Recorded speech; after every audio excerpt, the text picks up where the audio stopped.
Hey, everybody, this is your good friend, Dr. David Proden from down here in the North Star Recording Studio in southern Wisconsin. And it's kind of a dicey, sketchy one at the moment because we have a severe thunderstorm warning going on. So it's pretty intense.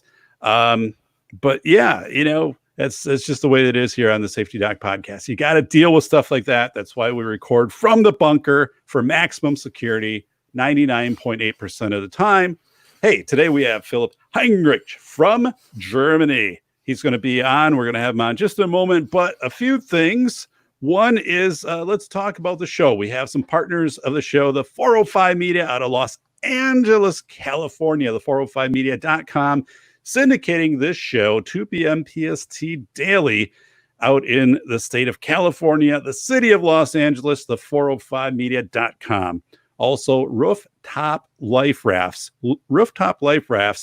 out of Canada, working across the world, providing life raft systems for people in flood areas, such as the Netherlands, such as Houston, Texas, all over the place. They're great folks.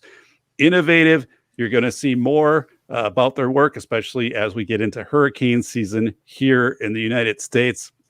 I think they've really got the right approach to designing something that has a great psychological interface with people who are stressed and need a rescue system.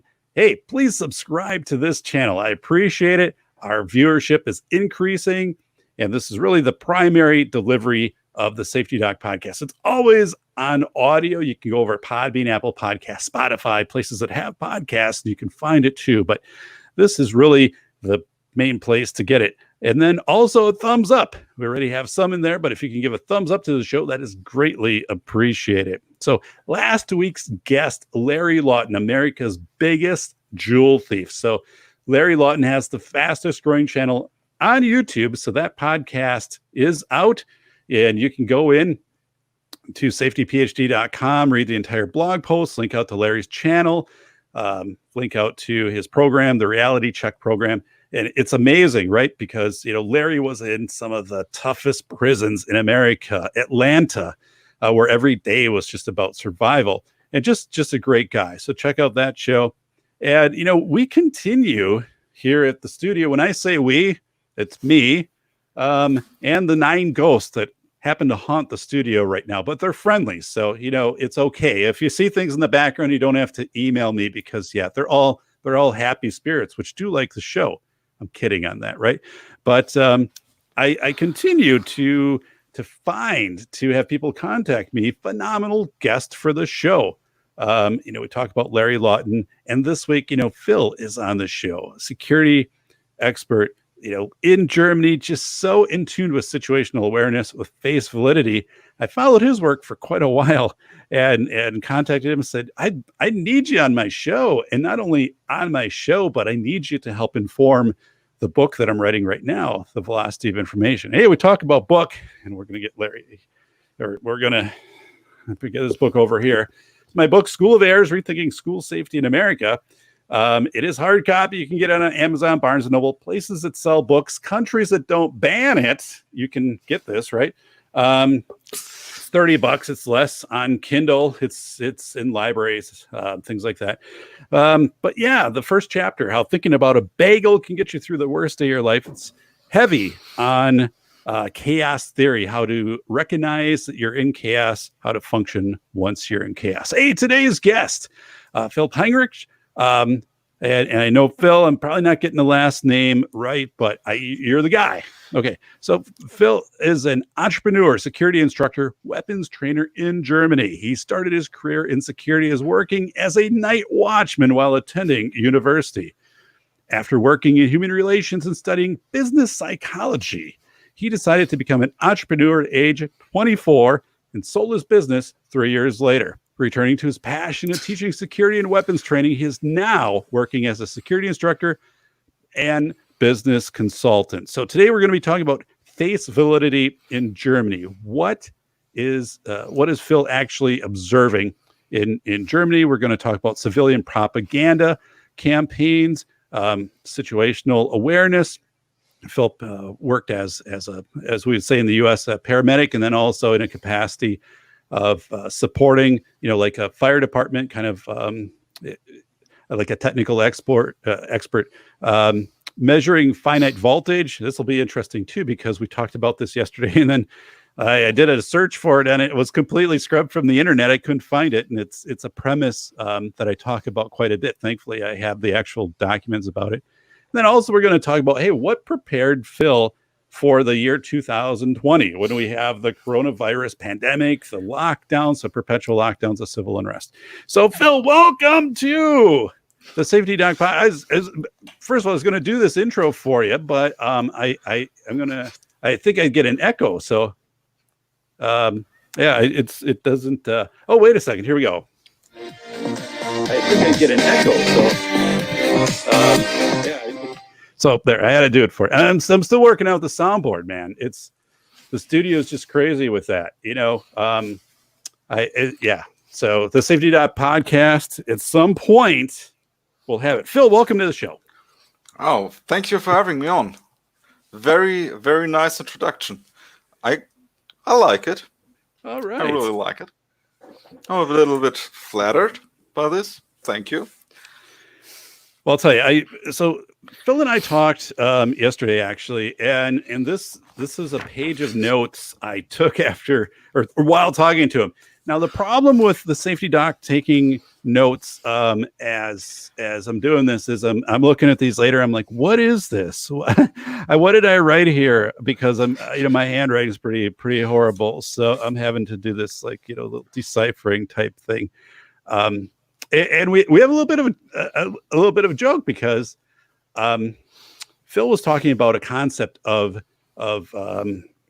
crowding in. Okay, crowding in, like a crowd crowding in, and it's a technical term, has to do with, for example, people during times of stress might buy trinkets, might buy other things to surround themselves with, to provide more comfort. So like if I have to stay home because of the pandemic, I might buy more things to make it more comfortable. Like, again, just trinket comfort items that I'm going to buy, or video games, or whatever it is. So we're talking about this, and I'm thinking, oh my God, that makes sense for face validity, right? Maybe if you see people doing this, maybe if you're going to a store, we all saw the toilet paper was gone, the hand sanitizer stuff, but did we notice other things were gone? Like these crowd in, these comfort things, which, things like paint, so people could paint their house, video games.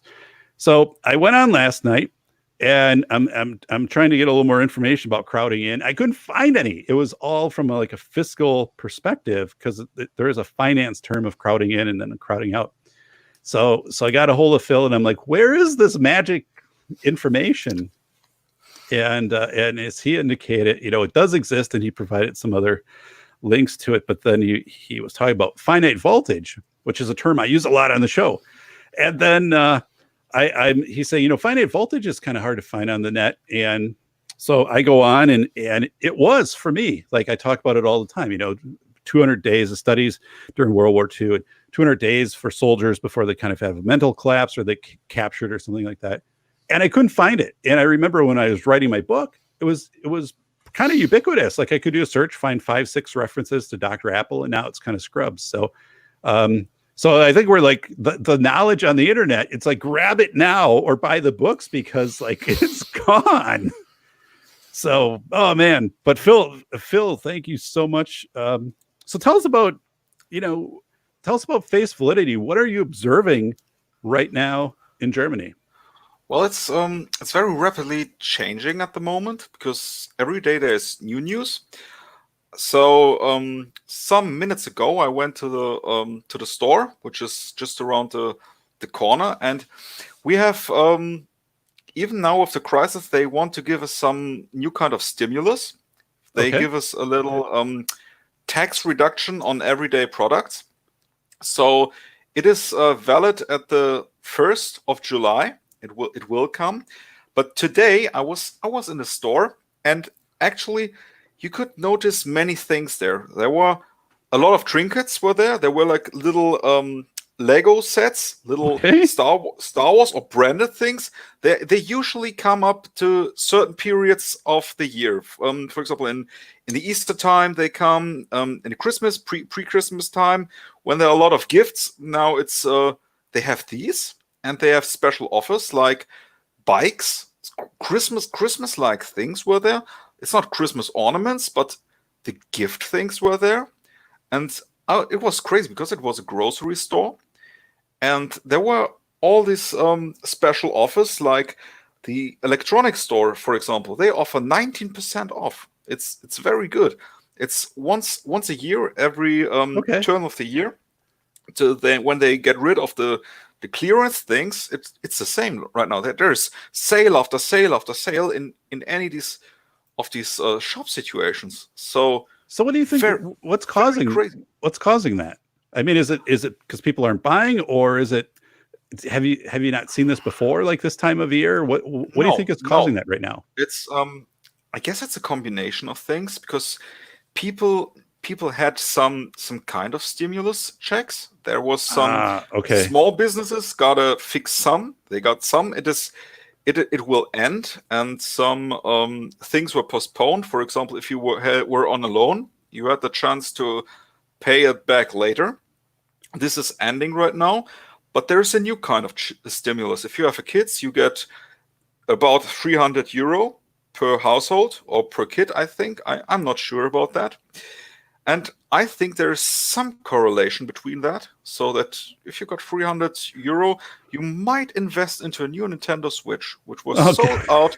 It was sold out for 3 months. There were scalpers everywhere.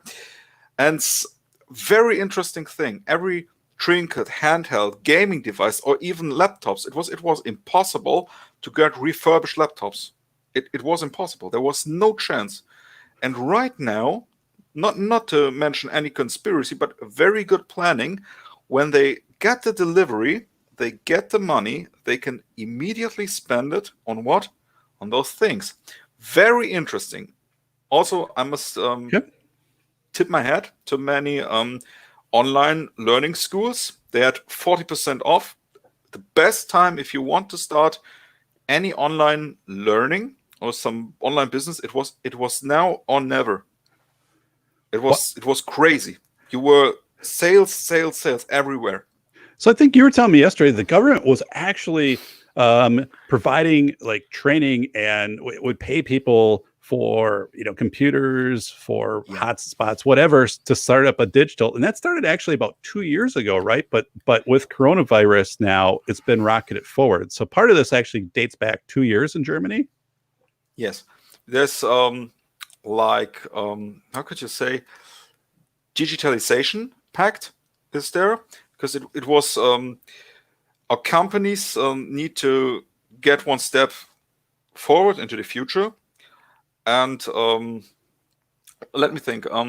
There was a problem with some companies being held back because not being digitally aware.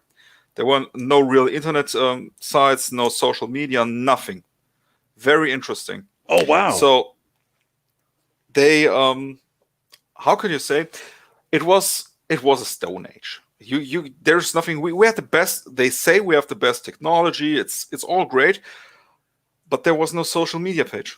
There was nothing. Big companies, they had it, but small businesses, if they wanted to find any new people for their job applications, there was nothing. So that's interesting because in the United States, I didn't know that. Like I would think Germany would have similar social media, similar whatever, but you're saying that doesn't No, exist. I thought it would exist. Actually, when I was studying, it was I started university 2007 8. I started. I always wanted to become some internet guru or something like this. It's of course it was a dream, but nothing more. But no one did it. It was classical business. It was classical pen and paper, everything. Now they are waking up to these e-learning, to online schooling. They Right. were very, I won't say afraid, but they wouldn't accept it. They would say, "Ah, you did it online. It's not valid." Right. Yeah, and I think some of that was in the U.S. too, but probably not as recent. And maybe like 5, 10 years ago, saying, "Hey, if you're taking classes online, it's not the same as face to face." And that again, those things have kind of leveled out where people say, online is pretty comparable to face to face. Hey, you also said, Phil, something about your email address in Germany is valid for 2 years, right? And then you have to get another email address, or how does that work? It depends. It depends. Okay. Sometimes there are some offers which I used to count my money when doing this, and sometimes if you don't renew it, you must be quick to have it because someone else might buy it. It can happen. It Okay. happened to me once. Bad luck, bad organization. I learned from that. So it's auto renew now, something you should know, but in the past it was not that easy as it is now. The technology has changed. If you have a credit card or PayPal, it's one click away. It used to be a real hassle. For example, 10 years ago, you had to fill in a form with your name. You had to actually mail it in to somewhere so that you are in possession of this website. So getting a website to host, it was a 4-week process. Wow. 10 years ago. It was crazy. I even have a fax machine outside. Okay. So you cannot understand it if you have not done the business like this. So it's crazy. Anything has changed. It's very interesting. So tell me about people you're interacting with during the day. You had some discussion where you said older people, like elderly people, are starting to lose it. Like they were, from either, was it the being inside because of the pandemic, because of people wearing masks, and it's just unusual to communicate with people with masks. I think you mentioned too, stores are not, especially grocery stores, necessarily stocked fully. They're shutting down earlier. Tell me about that, your psychological perspective of what you see when you interact with people, even people close to you, people maybe you thought wouldn't start to implode because of this, and suddenly you're like, oh my goodness, like this person's a good friend of mine and they're showing some definite fatigue. So you're really keen with that. So yeah, sure. Okay. What I can really say is that many people around me I thought were based in reality, they're losing it. There are especially students are losing it. It's like there are two camps of people. One who go totally crazy. They do nothing else than posting on the Instagram some sources from he said this, they said this. They even calculate numbers on Facebook. They calculate the daily numbers for infections, or someone said this cannot be, or this cannot be. They're expert now. They claim to be experts. They have done something totally different. Now they're expert on viruses or some catastrophe. It's crazy. And then there's the other kind of person who say, oh, I don't want to have anything to do with this. I just want my freedom back. Very interesting. Very interesting. I don't recognize some of them anymore. They are totally gone. So you mentioned people, I wrote about that in a blog post. I'd have to go back and look, but there's not actually in the velocity of information. There's a term for it. When you say, people going on the net and they start to search for, coronavirus or whatever, let's say coronavirus, right? And they'll do more searches and more searches. And pretty soon it's like 10 hours they've done searches. And now they become convinced of a certain narrative or fear. Like any of us, like if we were searching any specific negative term, airplane crashes, and before we took like an airplane ride or something. So this just gets to overwhelm people, right? Now, you talked about people close to you who you don't recognize. Give me an example of maybe one of those people. Of course, you don't have to identify them, but like what changed? What changed for them? And then also, like when you tried to maybe reason with them, did it work, or did they just be like, because part of it is like I've found people, it's polarizing, right? It's binary. They're either this is completely going to wipe out society, and we have to do all of these preventive measures. I'm not saying right or wrong. I'm saying that's one camp, and the other camp is, you know, this will run its course. Like, we don't have to go through these other measures, and there is no in between. But tell me, because I've had some interesting interactions too, and I want to hear, what are these people saying to you, and what are you so shocked about, man? Yeah, I'm shocked because they were based in reality mostly. Like, you must imagine, these were like STEM people who are very based in maths and evidence and sources. Suddenly they are based in very wild conspiracies. It's very wild. It's something like, it's good that this is happening. Earth is renewing itself. This is people, you don't want to be seen with them in the context outside. Because imagine that you're working in security, you have to keep track of stuff, you have to be focused on things, and suddenly he's talking about things from another world, which is crazy. Right. You must distance yourself from this behavior, because it will. First of all, they have a confirmation bias. You cannot talk to them, you cannot reason with them. They say they even stop working properly. For example, if they lose one person lost his job, they don't get a new job. They have such a doom or doomer mentality, like the meme. There's a doomer meme. They become that, right? And they post nothing positive, nothing anymore, only this crazy stuff. Wow. So yeah, when somebody goes to that, it's hard to bring them back, if you can even do it at all. Yeah. So it's very. I can understand the appeal of some theories they have, but the behavior change they have, there's suddenly a certain paranoia they develop, and I see this in young people. Young people get very paranoid, but old people, they get depressed, and more so, if I die, I die. It's very. You can observe this. I observe this in my surroundings. Elderly people say, "Oh, if I die, it's meant to be." It's very not this.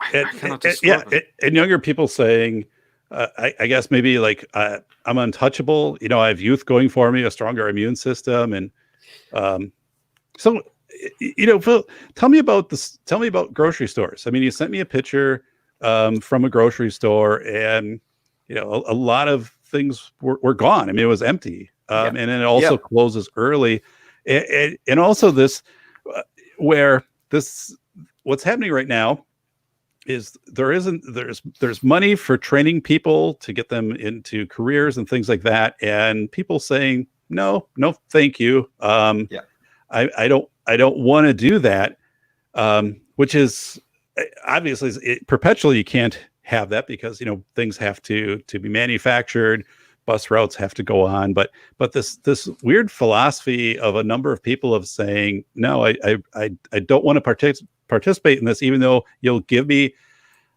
free training, you'll still give me unemployment maybe while I'm being trained, all of these incentives, and people are saying nope. Well, first, there's some it was there before, but I think it's like the crisis is just a catalyst which has made things worse or better. I say it's the attitude in people has gotten way worse. They I was a little skeptic and critical of many things in the economy, and especially in security business. I was skeptical of the developments there are. For example, I'm a person, if you are in Germany, in certain areas there are they close the stores at 8 o'clock in the evening. Right. Yeah. So on one hand they say we want a free time. I can get behind this. But on the other hand, they say we need the hours, we need the new jobs. So I could never get behind this thing, because why should a perfectly fine store, which could have opened 2 more hours, why should they really be closed? I see no reason in that. So why are they Very. closed? What do you think's happening? I try to reason with people. I try to talk with them, and they said like, I want my free time. I don't want to work. And I really got attacked when asking this question. I was actually working in like a rural development project. So we have this little marketing clubs, little rural areas. We want to improve things. We get money from the EU to change things up, to better things. For example, if the business is running bad, we get marketing campaign money, something like this. Right. I was into one of these campaigns, and I said, why don't we open the store past 8 o'clock, because there's a lot of industry here. People could get some food, could get some snacks, could get some groceries. Why don't we open a week 2 hours for just under the week? It would be 10 working hours more. Sure. Then I really got attacked. I couldn't understand what was going on. They said like, you want to take the free time from the poor mother who cannot see their child. They had this out of the world argument, right, that I would take the good time from the people who would have to go home. They would lose this time. Then I said, why don't we hire new people like students? Students could work in the evening hours. They could afford more things. No, we can't do that. So it's some kind of work ethic. So it's a strange thing.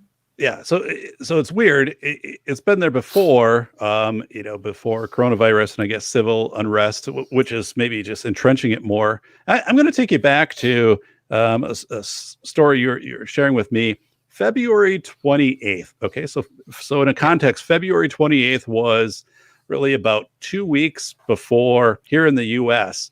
That we started to have closures because of the coronavirus pandemic.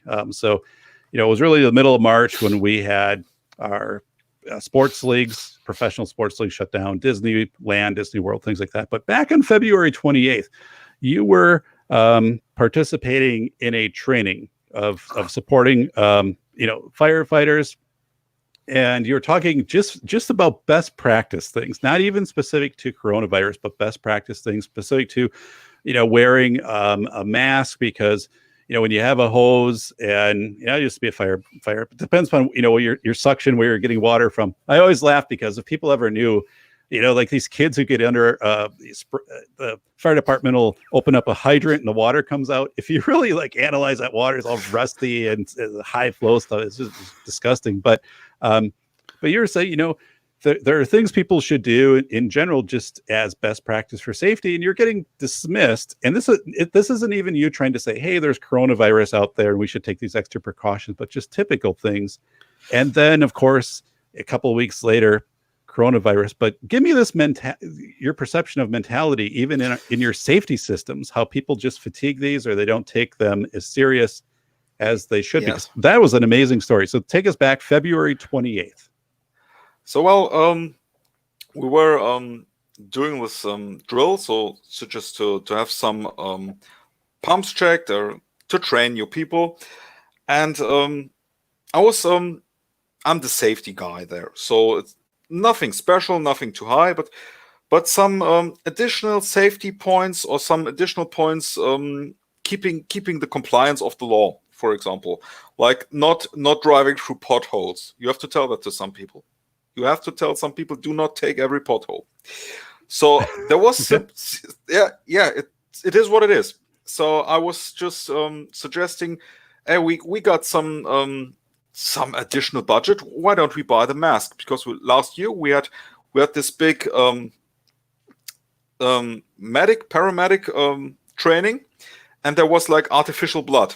So I had to check where the blood all went. It was really an analysis, and I analyzed it, where the blood went, and there was a too big part which got on the skin of the helpers. So I said, why don't we give the little equipment, the little security equipment, personal security equipment, why don't we give that to every security person? Why don't they get a little kit? So there's a little mask in it. Maybe there's one-use gloves for one-time use. Why don't we give this to them? It's 1 or 2 Right. euro or dollar. And people refuse that. We have it lying there. They refuse that. They said, I'm not a pussy. I'm not wearing gloves. Right. And I guess I'm not against any safety measures. So I'm really fine with many things. They are also used to calm people down. It's okay to have it in some points. Maybe it's gone a little bit too far. Maybe. I can't say that. I'm not the expert on that. But I can say that people refuse basic safety. People refuse, like, infectious diseases, for example. Yeah. We know what kind of protection to take. Right. In every walk of life, but we don't do it. And that's amazing. I mean, that you talk about that because, again, just basic procedures. I mean, we have bloodborne pathogen stuff in the U.S. Yeah. If you see blood on, somebody gets cut, you're supposed to put gloves on and stuff like that. But the part that, resonates with me is when you told people this, it's not that they were just dismissive, like we don't need it. They were almost angry, right? They were kind of like, we're not wimps, we're not weak, we don't need this. Don't even bring this up again. And so you got to be really careful when you're trying to advocate for safety and stuff, because people go after you. No, it's some kind of false shaming, because I'm for freedom. I say, okay, if you can do it, if nothing happens, it might be okay. But what, like for wood cutting, just having a simple wood cutting, simple glasses, so that no of the little wood gets in your eye. Right. They call you a pussy for wearing the glasses. It's not me. I saw. I've done another and I must better myself. I checked the numbers of the accidents they happened. Okay. And I saw that in woodwork, there's actually so much wood that gets into the eye of the people because they're not wearing protection. Or many of the I could never understand how someone could seriously injure themselves with German saws. How can something like this happen? And usually there's a story behind it. Someone said, "Don't be a pussy. I don't need that." Like the safety belt issue, for example. If you don't wear a safety belt and drive, and you are the one shooting out of the car and endangering someone else, it's Right. not for your protection. Why don't people do that? I hope Bacon is listening. Bacon Maldito is a friend of the show, and that he has his safety belt on, because he drives in Seattle. It's pretty dangerous right now. But yeah, no. So this whole psychology, I want to spin this to another discussion we had. So phase validity, we just talked about what you're observing, and what were you observing right away with the either pandemic or the civil unrest? But what maybe the first day or two did you observe for yourself to try to figure out what's actually going on? Did you go places? Yeah. Did you sit? Did you go outside of a store? Did you go outside of an armory, a busy thoroughfare or something? I mean, how did you try to figure out for yourself, like in Germany? Oh man, this is what's going on. Because I'm sure the media isn't reliable. At least it's not in the US. It was like a creeping process. It was like, okay, first, everything bigger was canceled. Every big fair or expo was canceled where there are a lot of people. Yeah. This was canceled. Then international university traffic was canceled. Then certain people who went to Italy, because there was in somewhere in the Alps, there was the first cases. In Bavaria was also some cases. It creeped from the south. It came to the top. And then more and more things got slowly canceled, slowly. And then it went very fast. Then we got, I was actually at work when we got the notice, we must talk. It's like in a bad ending of a relationship. We all, it was like, just Phil, it's not you, it's us. It's the virus. We're shutting everything. Yes, Tell me about that. I want to hear about when you got that notice and you're like, oh, this isn't. And then what they told you, what they didn't tell you. It was confusing. Some people, co-workers, they were freaking out. They had the horror scenarios like we will get everything will be shut down. There will be military on the streets. It was crazy. They were freaking out. There was nothing of this sort. Nothing. No police in the street. No military in the street. No violence in the street. It was exaggeration. So it was okay. We're doing no live lessons for the pupils. We're not doing no live university. We're going to e-learning. Schools were closed. Churches were closed. It's just like public was shrunken down, and the stores, they were open, but Okay. they had some restrictions on them.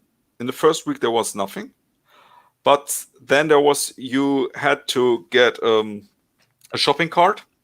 And then I found something I actually love, because as all this sports events and all this music events were canceled, our security people were off work. There was nothing to do. And in security in Germany, there are only very few jobs you can do on a long term. Okay. It's mostly a gig economy, as you would call it, maybe. Yeah. They were not unemployed. They didn't lose much because security personnel was used in this supermarkets. This was crazy. They were standing in front of supermarkets, no protection, nothing. Okay. And they were cleaning. Professional people were standing in the supermarket, cleaning a shopping cart. Here you go, sir. Cleaning a shopping cart. Here you go, sir. This was what they did for 12 hours straight. So I felt this was very unorganized. It was very, it was not fair for many people. Right. Because security people, they are well trained actually in Germany. They should be well trained. I know there's a lot of exceptions. And the rules just got stricter. So security personnel got a total different role, it seemed. To me, at least at the moment, it seemed they would get another role. So was that just for like public relations? That I mean that, okay, people can go to the stores and there's this image that everything is being sanitized and stuff like that, even though there really wasn't a plan, because again, people aren't. It made sense. They just repurpose people. It makes sense at the moment. So let me bring you back to, you're talking about when you initially had the information, people are saying you're getting it from the people above you in the organization. Hey, things are going to be shutting down. And you mentioned a few things, like people you worked with were saying there's going to be military in the streets, or there were military in the streets. Give me more of that range of all the stuff you were hearing. And then what did you do, like personally, to figure out what the hell's going on? I mean, did you have my friends in the military? Okay. And I asked, when are you going on vacation? He said, yes, I'm going on vacation. And so I knew that it can't be that bad. Okay. Yeah. So your member check your friends in the military, and that's a big part of what I talk about in my work in the show is your member check people you can go to who you trust, and they're going to give you authentic information. So if your friend's like, I just got called in, or I packed a bag and I'm going to be at base or whatever like that, that's telling you then, yikes, like this is different. But if you have that information coming in, you're like, well, okay. And then how about these people who, and this is what happens during the first like 72 hours, but especially right at the start, people just like are inundated with information. They start creating their own stories, the interpretations of like militaries in the streets. So you call your friend. What else did you do? I mean, were there places? Did you really examine? You will laugh, because actually I checked on your channel, because if anything goes down in the US, this was when I first heard of you. It's not flattery, but I know that if I can get valid information which is useful for my life, I look to the US. That's the first point where I look. Okay. So I said I looked on, maybe you can call this alternative media. I looked on Twitter, what people were doing there, and I look. I have a good radar on the third world. So if in the third world things go down, then they're going down everywhere. because they're very, very smart people, self-sustaining people there. Yeah. Who That's a moved good there point. I because never thought about that. if I have a real security issue, a really security issue, I will call South African people, because Yeah. the security This is company, great. I love this. This is great. they are usually former military from Germany, USA. They go down there and they have things we can't imagine. A friend of mine, he bought a tank. Bacon, are you listening? There's a tank Yeah, for sale. I can say that. You think this is a little extreme, but the security personnel who I love retired, it. Yeah. who really retired, who were like really militia guys, or alongside fighting with the Marines, they go to some country you would never expect that. And I called them, and they said, no, it's fine. It's inconvenient here. We got sanitizers. I asked, what sanitizers do you have? Oh, we got bleach. Right. So it's just like that. Oh, we got bleach. Yeah. And I said, okay. I was thinking of not getting infected. I'm actually saying, okay, I don't want to be sick. I know I had food poisoning and nearly died several times of any kind of bug you could get. Yeah. But I was, and the first time I was a little, how could you say? I was very cautious, because we get in paramedic training, you always have the hospitality from the bug you can get from the hospitals. Okay. I'm very sensitized to that. So the flesh-eating bacteria. Yeah, let's call it that. Like MRSA. Yeah, MRSA. Yeah, MRSA. Okay, MRSA. Okay, I see. I had a sensitivity training that many people called it in bad fitness gyms. So I was always aware of infection ways like this, but I was always aware that even if something gets into your stomach, it might not survive the acid. So yeah, I was really aware of that. For example, on trench foot, we learn disgusting things like this. Yeah. So I knew that it could exist, but I wasn't freaked out by it. But I just wanted to avoid it. So there was. I did a little less shopping, I guess, but nothing much has changed. So Phil, let me talk about this concept of crowding in. So we talked about this yesterday. Yeah. Crowding in. Tell me about what that means, and then also, I guess, you and I let's hash this out a little bit, because so after we talked about this yesterday, I was thinking about it during much of the night, and I'm like, it's really an important skill to have, to recognize when crowding in is happening, because it's a whole different level of face validity. And I'll get into that in a little bit, but I'm like, this is really good. Like, I'm so glad you brought this up, because I wasn't thinking about it. And I'm like, yeah, if you can understand crowding in, it takes you beyond that first observation of face validity. Again, like, people are like, oh yeah, like all the toilet paper is gone from the whatever store. Like, that's kind of a first tier face validity, but crowding in gets you a few layers deeper, and then you can be like, oh, like, I'm seeing this. So tell us, because I didn't know about this till yesterday. Like, you're telling me about this. Like, how the hell do I not know? I mean, I like all these things. I don't know about this. I don't know about this. I don't know about this. You're telling me this stuff, which I appreciate. You're a smart guy. I love this stuff. But tell me about crowding in. I was it was actually my university professor. He was like the old timer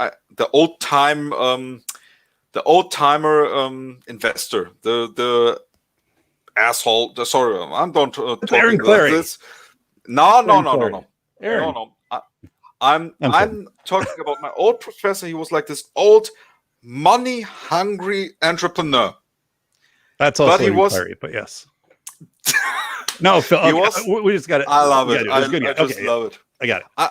I think that he still has a heart. That Mr. Clary still has a very good heart. He does. It's very small. It grows at Christmas like 3 times, and then it goes back down. But it's very small. I guess the prof didn't have that. He said, you know when to invest. I said, no, sir, I don't. When times are bad, people need to buy things for their home. Then you invest. He told me this, It was like there was like a crisis in the automotive sector. Okay. Many people lost their jobs in 2008. 2008 to 2010. It was not a good time. It was not a good time. Many people were laid off, and he came to me and said, "You know when to invest? When people need, when they're in their home, when they're homeless and not workless, when they have no work, then you sell them things for their home." And it dawned on me that he described it as crowding in, and mostly in economic definitions. And you can see this. They did studies where many terrorist attacks in countries are. Yeah. Actually, then people buy things for their home, and they are more homely. So they have more emphasis on Christmas gifts, on birthday gifts, on material things. Very interesting fact that this is, and I want you to talk about this because this is new. To me, it would seem contraindicated, right? For me personally, if if there were like terrorist attacks or the pandemic, I'm probably not, or I can tell you exactly what I did. I didn't spend more on comfort things. I spent more on staples, such as food, water, cat food, cat litter, things like that, which would also be expendable at some point or consumed at some point. So, but I wasn't down here, buying more Napoleon Dynamites and things like that. But it's fascinating because what you said. So crowding in basically means people are realizing, hey, like I'm going to be home more of the time. I want to surround myself with things that make me feel better, like that raise my morale. And these are things which could be just a trinket or a game or something like that. So it was fascinating. I had some time last night to do some research, and I was trying to figure out like what our big box stores, Walmart, Target, stuff like that, which is hard to get this information. I'm going to try to work with these stores directly. But anyway, like what were things that started to sell in March and April that typically don't sell because of the pandemic? What were things that would be crowded in? And I found a couple things. One is paint. Interior paint was like flying off the shelves. That was one thing. Crayons was another. And you were saying like even coloring, like adults and kids, like they're giving out coloring pages. So those were a couple things. Another one was like hair coloring, and I guess I can kind of see where that would go. But I'm trying to figure out what are things. Okay, so I went to the store. It was really weird. Like my wife and I tag teamed it, right? One of us would be home with the kids, and one of us would go out shopping. She did one round of shopping. I would go out at a different time, go to a different store to do more shopping because we didn't know what the hell's going on. Like everything, we didn't know our store is going to be shut down. All of this type of stuff. Are the banks going to go on a holiday and free stuff, like middle of March? But so for face validity, I can see that the toilet paper's gone. I can see that the soup is gone, that the macaroni's gone.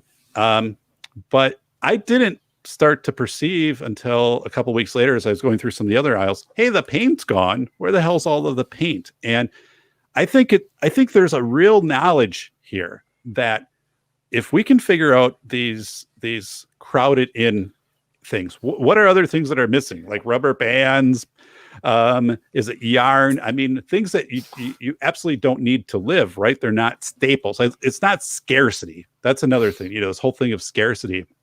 It's not scarcity. I mean, buying paint for your house isn't scarcity. It's just crowded in. And I think there's a whole different psychological tier. If you can see people doing crowded in, then it's like, ooh, people are really, the economy is probably going to slow down. Maybe people aren't going to be invested. People aren't going to be out as people are just think this finite voltage. I think too, people are this 100 days, they're expecting this to last. Now I don't have all this worked out, right? I don't understand, but you brought it up. And I guess there's, and actually before we go, you were saying, or Juan wrote, and it's up. Can you see the screen? Juan's comment. I see that. Could you respond to that? I can respond to that. My response will be directly linked to what you said. people do become hoarders if other people also are hoarders.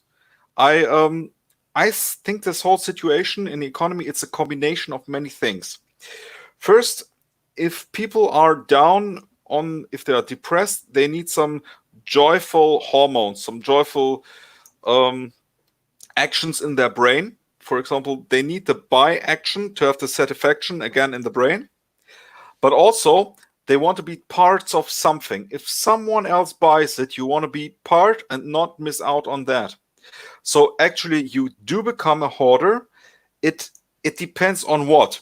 What I see, people become hoarders on things they really no one needs in a crisis. I was big into the gaming scene. I like collecting, but I thought in a crisis scenario when there's no electricity, what do you need this for?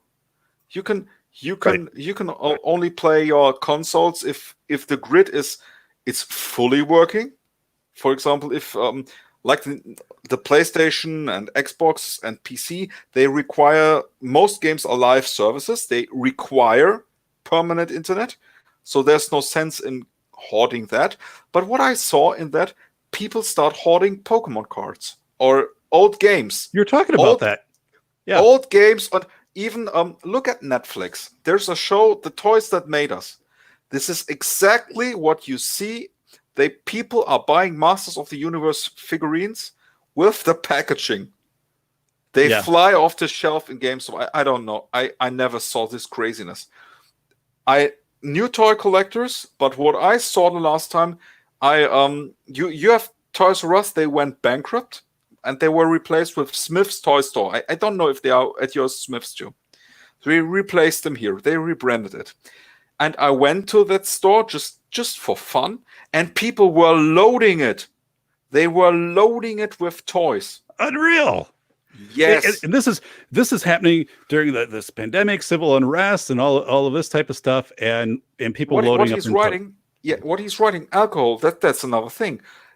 In any store I can go, there is every week there's a sale on another kind of alcohol. There's Jim Beam is 1 week for €10. Next week is Jack Daniels for €10. Then it's Jägermeister for €10. Wow. It's always a magical number. It's always the bottle. And they have, for some reason, they have the summer products. They never had that before. Not at least not in this frequency. They give you a free glass with that. They give you a free this with that. I never saw that amount of toys being bought, alcohol being bought.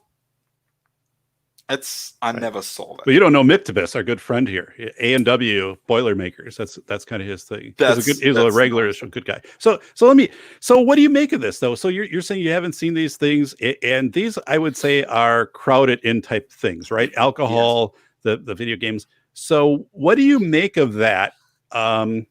Versus, okay, there's two different things, right? Scarcity is when people are like buying, everything off of the shelves for food. I'm buying the Hawaiian pizza, even though who the hell wants pineapple on a pizza? I mean, but that's different. So now you're seeing this crowding in type purchases. Psychologically, Phil, what do you make of that?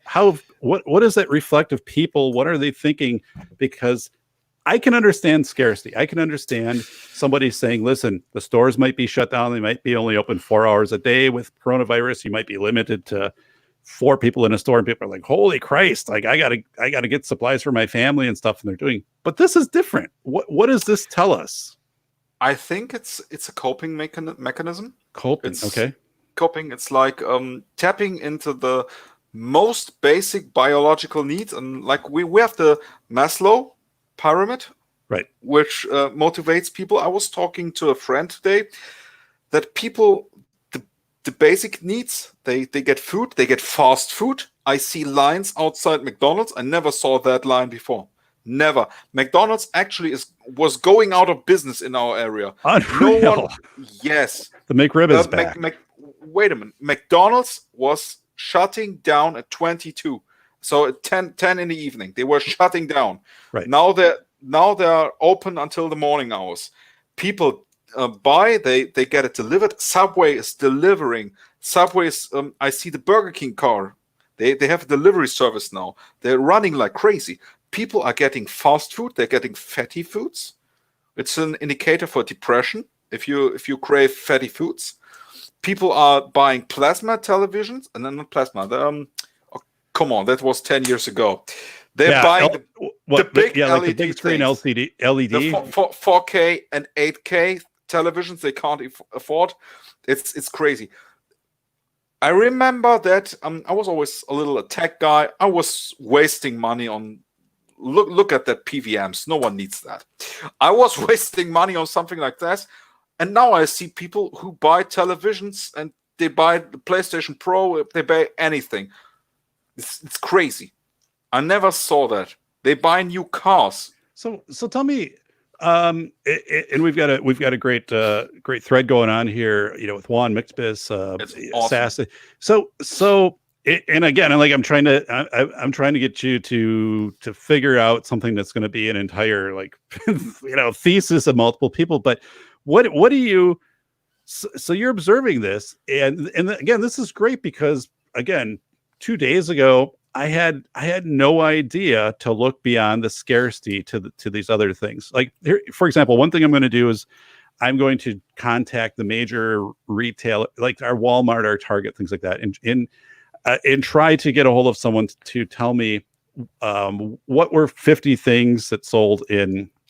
Tell me about your top 50 things that you were selling in March, April, May 2020 versus 2019. And if I can get that, and also say, what were things that were selling like that you didn't think were selling? And then we can so we talk about that. But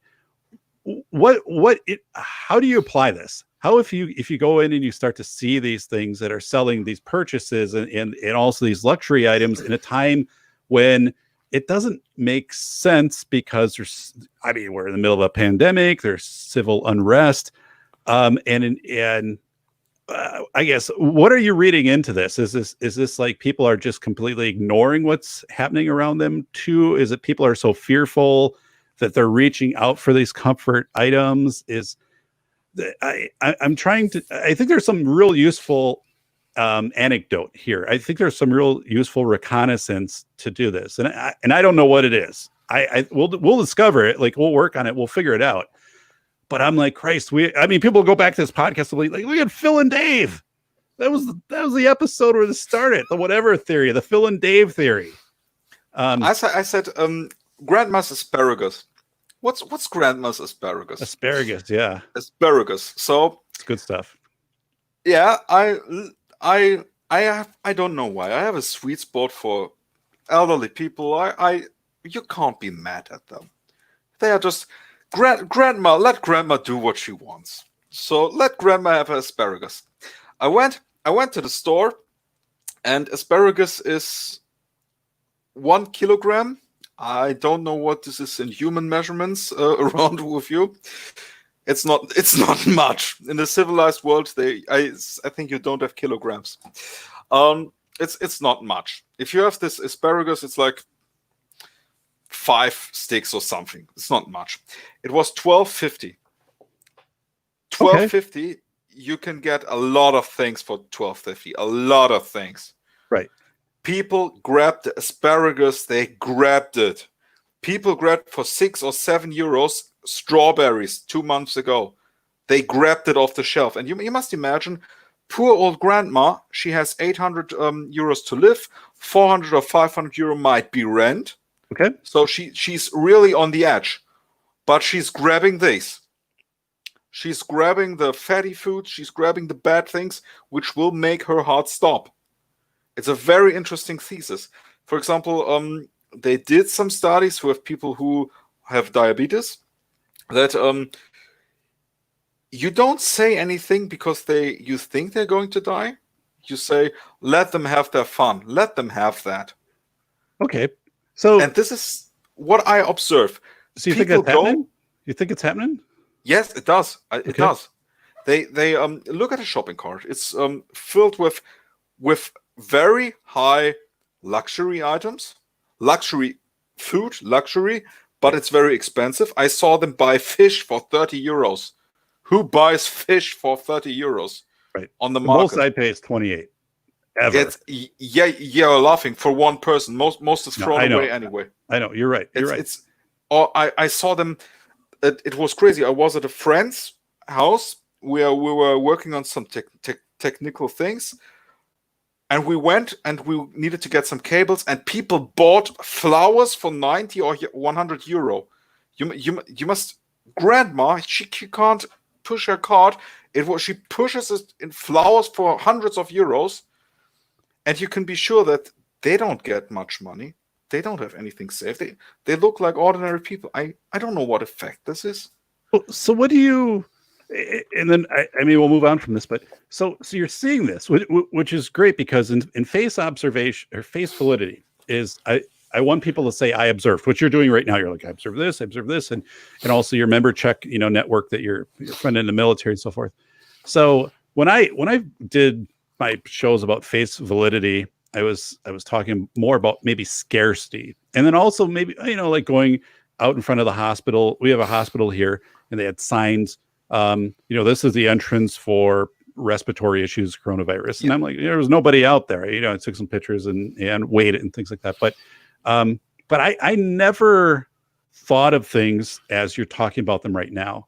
And I see so much value in this, right? And actually, as I think about this, like, I know people too who went out and bought a brand new vehicle right now after just coming back from being unemployed because of the pandemic. And my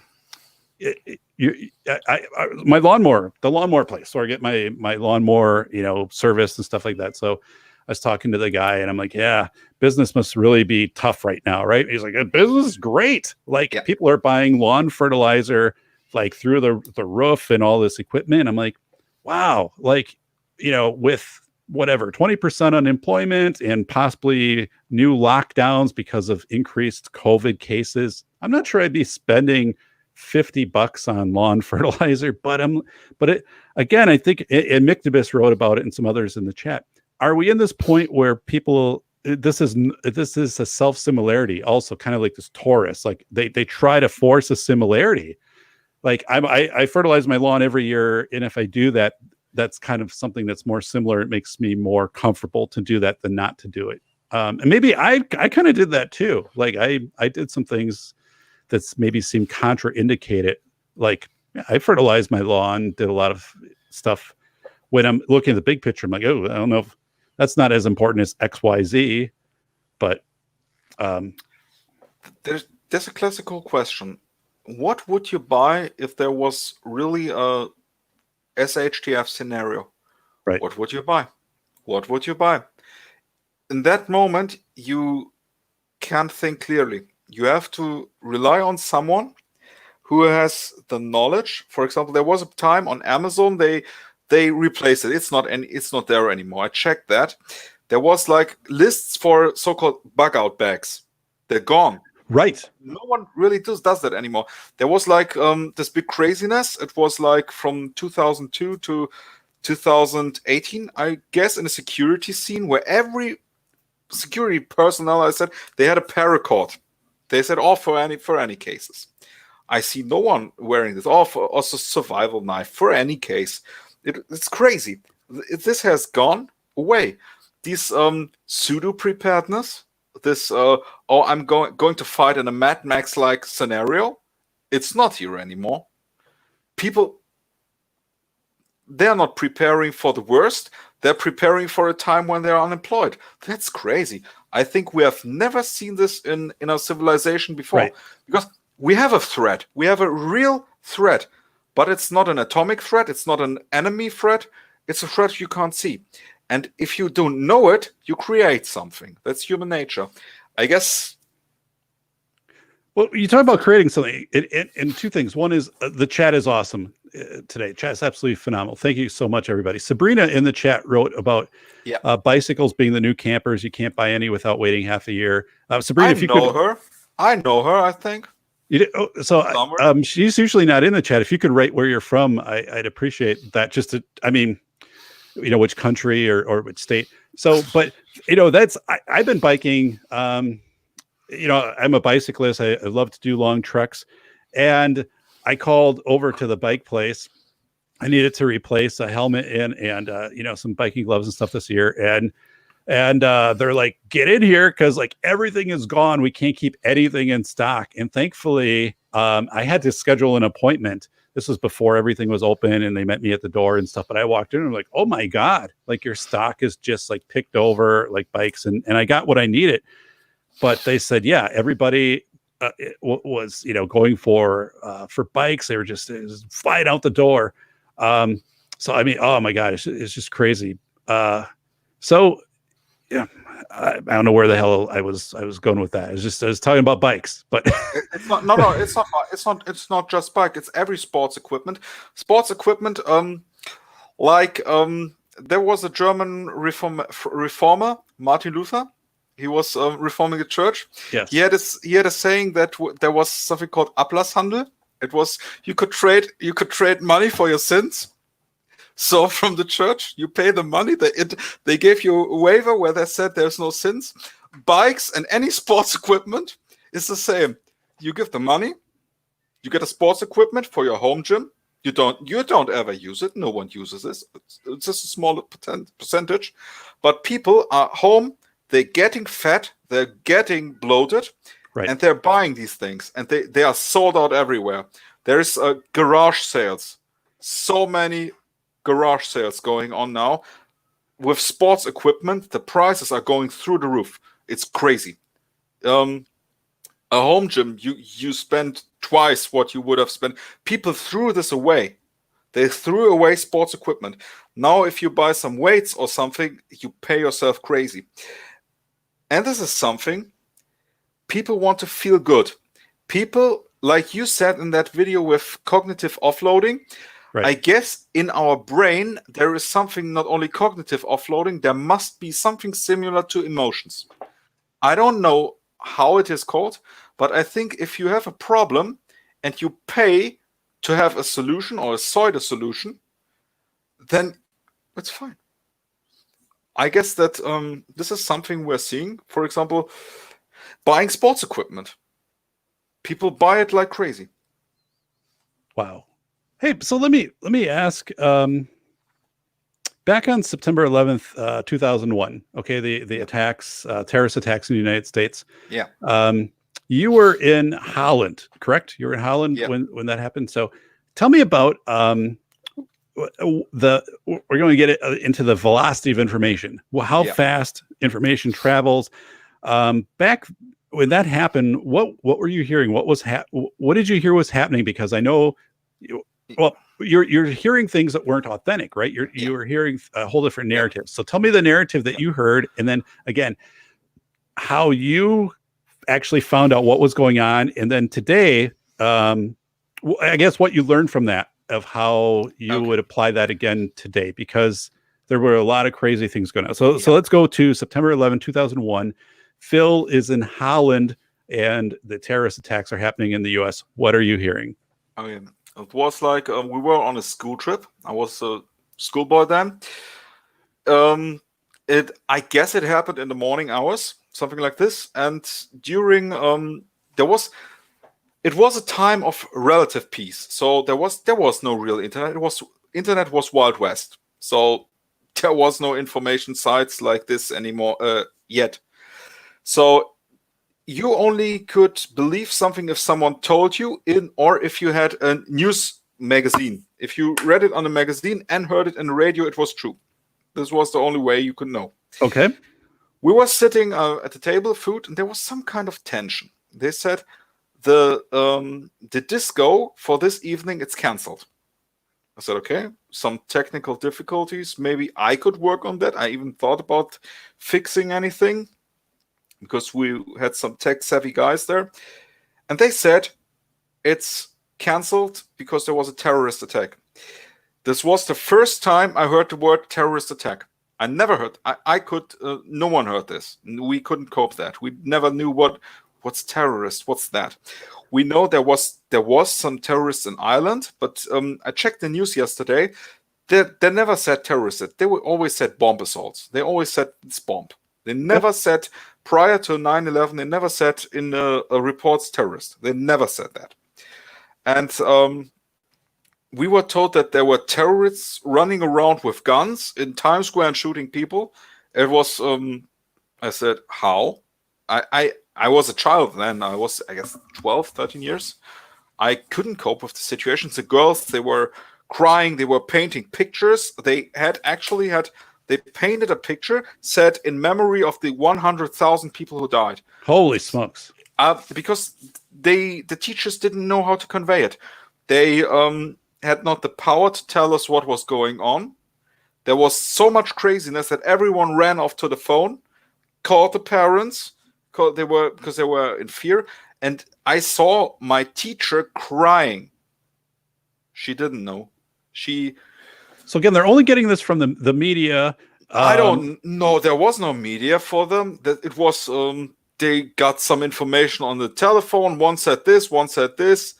So you must imagine, if you're on an island or somewhere in a vacation spot, you were basically cut off. At that time, you were cut off. There was no mobile phone reception out there, and there was no daily news. It was only local daily news. So there was no television set. Where we were, there was no television set. So like in this. There's a book, Lord of the Flies. I guess it's the English name for that too. Yeah. Where these people, they are into a nuclear war. These children are sent off to an island. They're in a nuclear war, but they don't know it's a war going on. And they have a war on their own. They make their own story. Very interesting. Wow. So I was sitting there, and my friends, we were discussing, oh, wow, there's a war going on. How can we get home? Actually war. And it didn't help that the next day there were patrols flying, air patrols. You're talking about that. Yeah, so you started to see in Germany, right?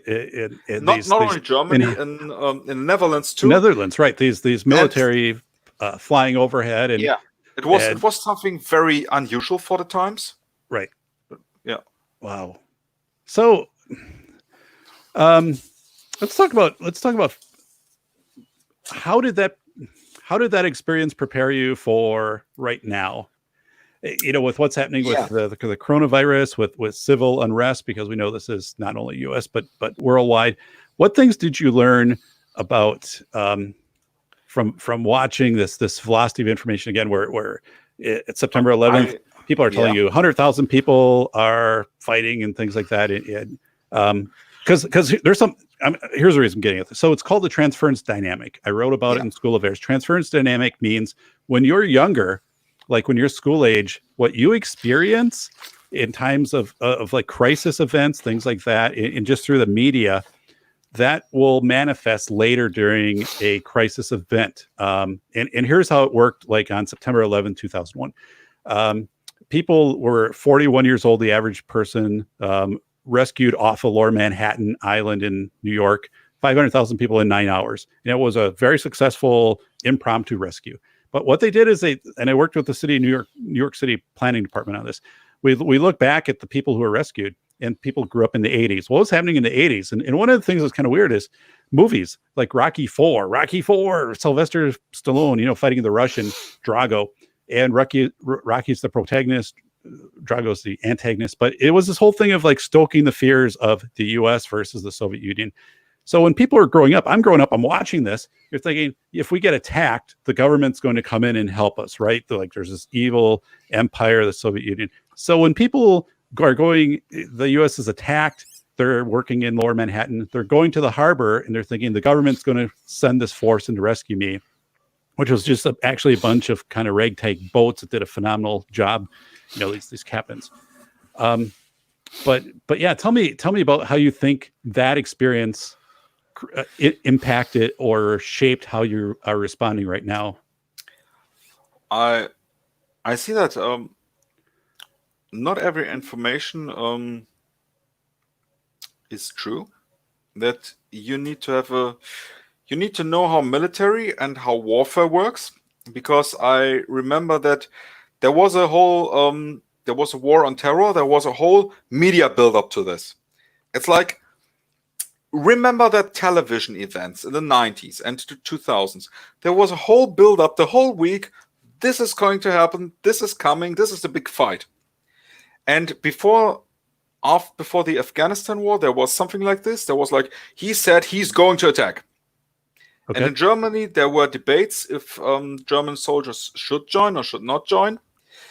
There was a really media buildup, but the media made a mistake. They exaggerated. So we have some media companies in Germany which are lesser credible. I say that. And I actually remember that they had a nuclear bomb as a title. Is there going to be war in country XYZ? And this is something, as a child, it's like if someone cries wolf, wolf, if they cry it all the time, right, you don't take it seriously anymore. That's we were I remember in school we were like we had teachers who were second generation after World War II. We had their parents were injured, they were killed, they had siblings lost sometimes. We were like everything with guns you have to fear. For example, we talked about video games. We had like Mortal Kombat, like the bloody game. Yep. Every violence is bad, they said. So we had some teachers who would, if we built little guns from Lego, they would smash that and go to the corner, shame yourself. This would actually happen in preschool or in school. So there was that going on, and I always thought, what's going on here?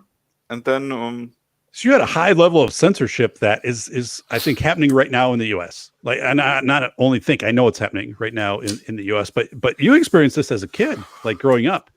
Well, it was nothing from the government. The government, they are really okay. So I couldn't say that they would censor Mortal Kombat. It was our parents, because, for example, in television, I saw an old news article. They said it's a murder simulator, a murder ring simulator. For example, there's a game. It's a joke in Germany this time. North Rhine-Westphalia for Red Crusader. There was like Command & Conquer was they had carpet bombing. So it was an attack you could use. So they censored that out and made the little soldiers, they made them robots. Oh, okay. That's an infamous German censoring. They censored any game. So tell me, yeah. So yeah, taking out the video games, and hey, you're telling me a story too. So what was it? You're flying a flag, like a flag from your like a countryside flag from with local town, from a local town, okay. A flag of a local town. You were flying a flag of a local town, and then somehow people reported this. The police came. Tell me that story, because it's fascinating. No. Okay, it was at some institution where there was a summer. There was some years, like 2 or 3 years ago, there was a summer fest going on. So I was working with the people there, and we're having a really good time. There were police going there, and other authorities having very good time. They said, "Oh, the flag needs to be replaced on this building." So we're having a good time. There was some beer was flowing, nice. So we got a new flag from the flag department to raise the flag. It's not the German flag, not North Rhine-Westphalia. It was the city's flag. Yeah. There was a problem with that flag. There was like an oak on it. So you're flying this flag. It's got like an oak on it. So we had the official task to put it on. Some people from the authority came. You can't do that because it's a symbol of hate. I said, why is it a symbol of hate? Oh, because there's an oak on it. Some people might think that this is a nationality issue. I said, it was not only me. I said some authority thing came. No, this is official. You have that on your little badge. She said, oh, it can't be. So in the end, it said they were acting on their own. Okay. It was totally legit that we did that. The flag is flying. It is now flying. It's a 500-year-old flag. So It's so a to tree. to put this in It's a tree. perspective, right? So Yeah. you're flying this 500-year-old flag.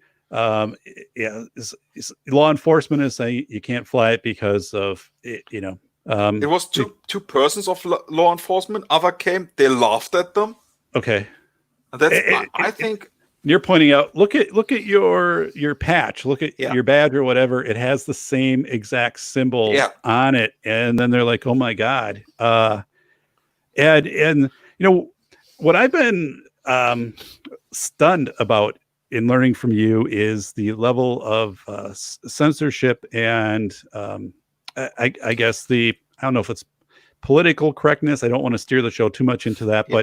but this very hyper vigilance on measuring every word that's said, measuring the types of books that are available, measuring what you can say. I think you were sharing with me, like when you present at university, um, you really can't talk about World War II because It's it not the could. government. It's not the government doing this. It's the people who do this. I think they lie. They lie and say the government said this. So I had like I have many friends in the police force, many friends in firefighting. They say, no, that's bullshit. You can say anything you want. But some people just say, no, you shouldn't say that. And these are people, they have their own agenda, but they lie and say, no, it's the state. So they use the state as a scapegoat for their crazy ideas. Ah, so that's interesting to point out because it not necessarily not a state agenda, but people No, can say that I'm doing this on behalf of the state, and then they can it's a criminal offense in enforce Germany. it. It's a criminal offense in Germany to do exactly that. We saw this with the crisis situation. We had people in Germany. You have to take certain licenses to become security guard. So there is a whole law. If you want to guard something, you have to take certain tests. You can do them. You have to have requirements. You can do them to guard something. But in this crisis, we saw that people who did not take the test, who had no, you have to wear a badge. It's the law. There must be at least a company name to identify you. Okay. They didn't do that. They said, no, we are from the state. We can do whatever we want. That's a criminal offense. And the problem with this, it always comes from people with very low quality safety standards. Sure. So Sure. this stirred up a little bit of our of the security branch of the companies. They were very upset of that because well-trained people were now in the same spotlight as these hired goons, you can call them. No, They right. gave them what I observed, and the media did that too. They gave them not security uniforms as it should be. They gave them from the car the reflective vest. It was just some random person, black clothes, random and a vest. It's the worst kind of security you can get. Wow. They were there, and they said, "No, we're from the state." And is that happening right now? Are you getting people Not anymore. Not anymore. Okay. So they have tuned it down. It's slowly going back to normal conditions. What I actually encountered one of those people, and I actually asked, why don't you have an ID badge? Because the owner of the shop where this person is standing in front of is a friend of mine. So I said, why doesn't he have a patch? It's your responsibility that he has a patch. Please get this man a badge. Right. So he doesn't have one. And he said, I'm here from city so-and-so. I said, oh, no problem. I call, this is actually a friend of mine. I called him. He said, is he from you? No, he's not. So very interesting. So they are outright lying. So then what happens if the police are called or law enforcement, whatever government, and you say this person's out there and they're pretending they're security enforcing? Do they come out and check that person, or is like, nah, they're just... If there's resources, actually they do, because it's a bad light on them. So you must think, police in Germany, they are usually very well trained, and usually very good people. So because it's a free year, it's like university training. They have to know a lot of things. Yeah. A lot of things. Yeah. But oftentimes they are portrayed in a bad light, and it's a circle of hate. You can't say it otherwise. So their work is very like if you have a paramedic and someone screws off the wheels of a paramedic car, who does that? This is Right. something. It happens. Oh my God. Well, So there's one thing I want to hit on is bring up a picture here shared by Bacon Maldito in the chat. So Bacon is a regular of the Safety Doc podcast, and Bacon Juan, Red Mictobus, Sass, thanks so much for being a part of this afternoon chat. So this is an image he shared with me a little while ago, but it's an image of feeling important, so good. Meet Melania. It's a healthcare ad, but just nothing. This is obviously looking at this person. It's like, they would benefit from some fitness, right? Just fitness in general. So it's just these kind of mixed messages that get sent. But that's Bacon, just shared that with the show. Yeah. And I wanted to.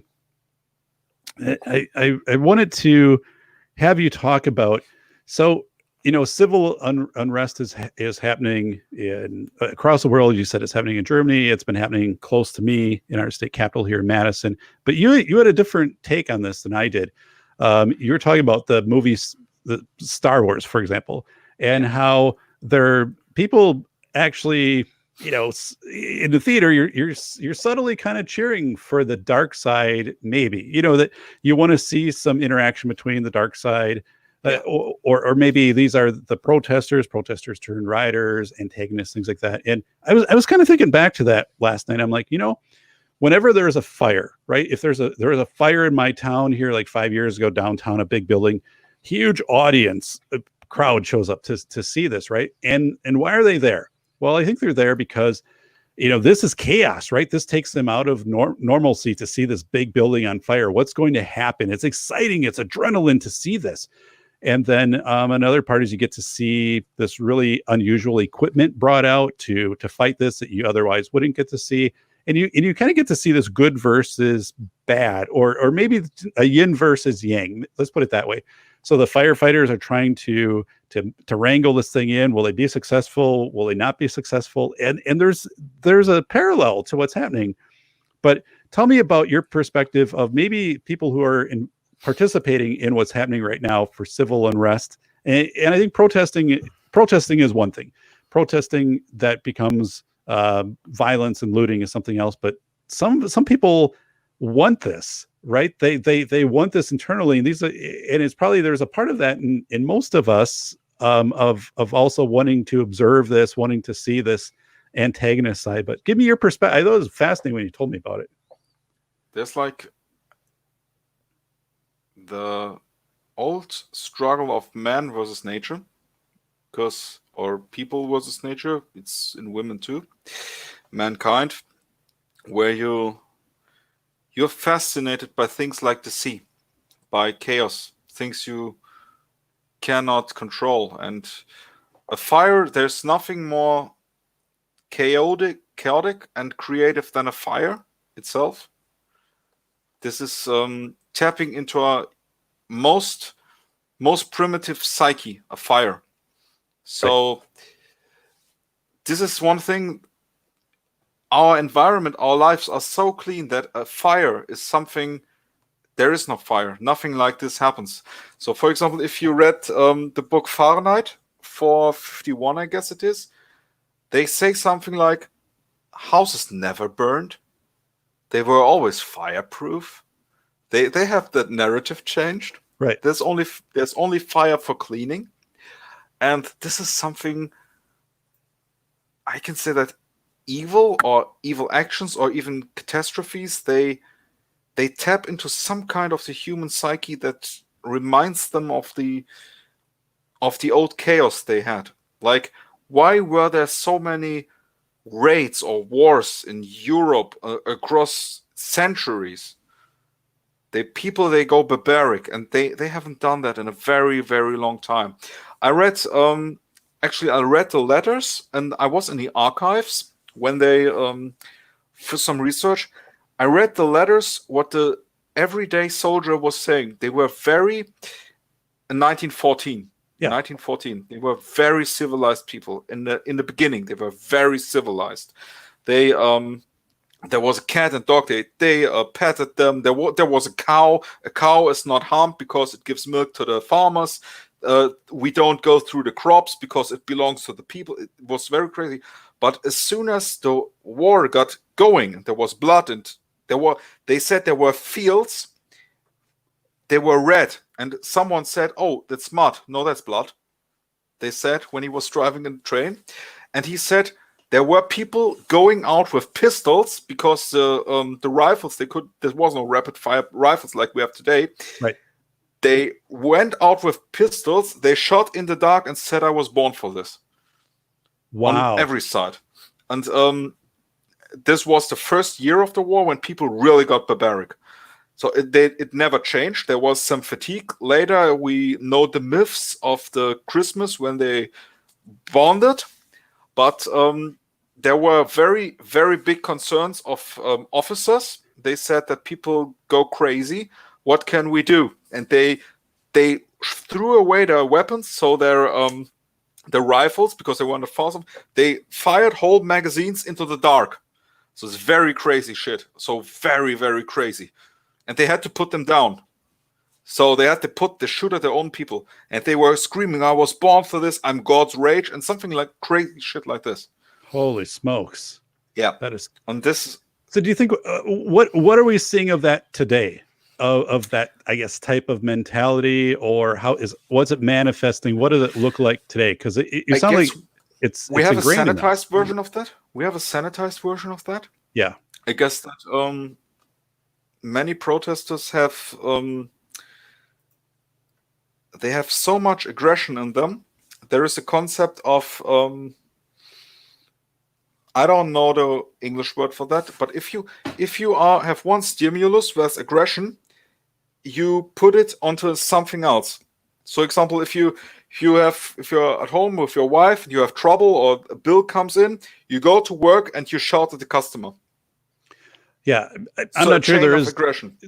But yeah, it's kind of like a transference. Yeah, whatever. Yes, it's aggression. I didn't know the word for that. You're finding a way to manifest it, to release it, right? And there's this whole thing too, this contagion theory, which basically means you get a lot of people together, or maybe not even a lot. You get 10 people together, they're kind of like-minded, and the barrier goes down of what they're civilly held to, right? It becomes easier to get into, well, I'm going to break this window, or I'm going to yell at this person, I'm going to say something I normally wouldn't say. And the bigger crowd you get, the more people.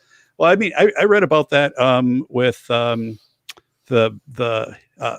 Hitler Youth, because in Wisconsin, a number of captured young Nazi soldiers, like 17 through 20, were brought to Wisconsin to work in canning factories, picking cherries, things like that, up in Door County, where I vacationed not too long ago. And these stories, they would talk to them, they'd interview them, and they said there was just so much with once we became a part of a troop, and we had the uniform, and they would say we did things we would never do otherwise. Like, they were just kind of farm kids. Like, they took them back and they put them on farms in Wisconsin. And so you're talking about, this is more sanitized. And tell me, so I think your perspective also is this is more isolated with groups than it is like a whole wide movement of a nation or a world.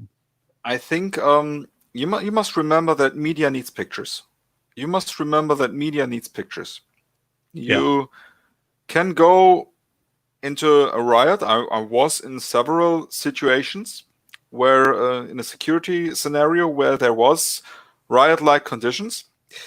It is a contained area usually, but you can film it at a certain angle that it seems that there are way more persons. You always need some people inciting violence. People they don't have the strength. They just get tagged along, usually. Well, look, I say that to the people I teach. Look at a little funny, but you will never forget this example. Look at Lucky Luke. Look at the Daltons. None of them, if there was no Joe, none of them would be evil. Wow. Well, tell us more like what you teach, what you're telling your students about this, because so I'm kind of piecing this together. I'm thinking this whole thing too of government providing money and people getting crowded in, purchasing things like that. That's probably a good thing, because then they're staying home. There are feeling like 10, 20 theories, but right. You can paint a picture of that. And the interesting thing is many of these things interlock. So if you know human behavior, you can, I know some say it's a BS science. I say it's a science of observation. It's you can observe that. You can calculate some things. I think that many theories are here in place, and we have to, we have to pick something practical from this. Okay. So that's, yeah. Wow. So what has prepared you just in life, whether it's being this aggregate, if you can pick out something, when I was a paramedic, when I was whatever, what prepared you for this complete wild storm that is the year 2020? If again, I was sitting down and just asking you, say, you look back at your life and you're like, these are like 3 things that really prepared me to handle this coronavirus lockdown, to civil unrest, and I'm glad I went through these 3 things, or I sought out these 3 things, or that I was observant. What are some things that prepared you to navigate this really well? Because you are navigating, you're very intellectual, you process this through. Tell me about that. I guess it was like, let me think 1 minute about that. Let me think. I guess that I was very happy that my teachers, or that many people, are very paranoid. I'm very happy for that, because you could laugh at that a little bit, but keep just in mind that something might happen. Like my grandparents, as it was the German war generation, the refugee war generation, they said like things like, don't militarize, but prepare for poverty, or prepare for bad times. Like have certain stock of things, keep your head clear, keep out of criminal activities, out of trouble, something like this.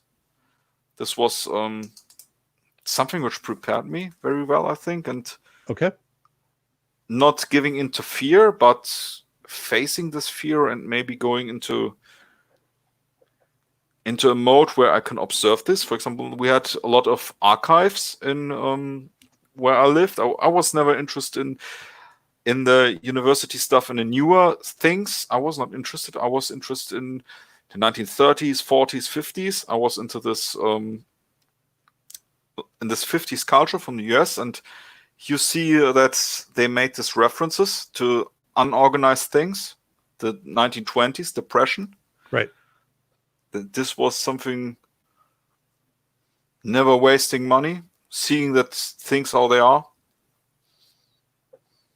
Anything from your training, like as a paramedic, of how to assess things for face validity, that you could read things really, really fast? Anything from there? Because there's something like modus operandi. If you know the modus operandi of certain groups, people, or how are people going to attack. For example, I teach the people how would you catch a thief in a shop? When is the best time to engage a thief? What would you think? When is the best time to engage him? It's probably not when they're about to leave, because they're close by the door. Yeah. When they're when they're I don't know, when they're using the bathroom. 5 minutes after they left the shop.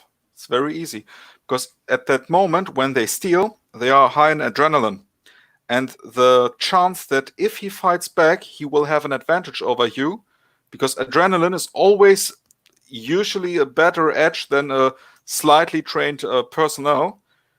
We have no special forces. We are ordinary people. Right.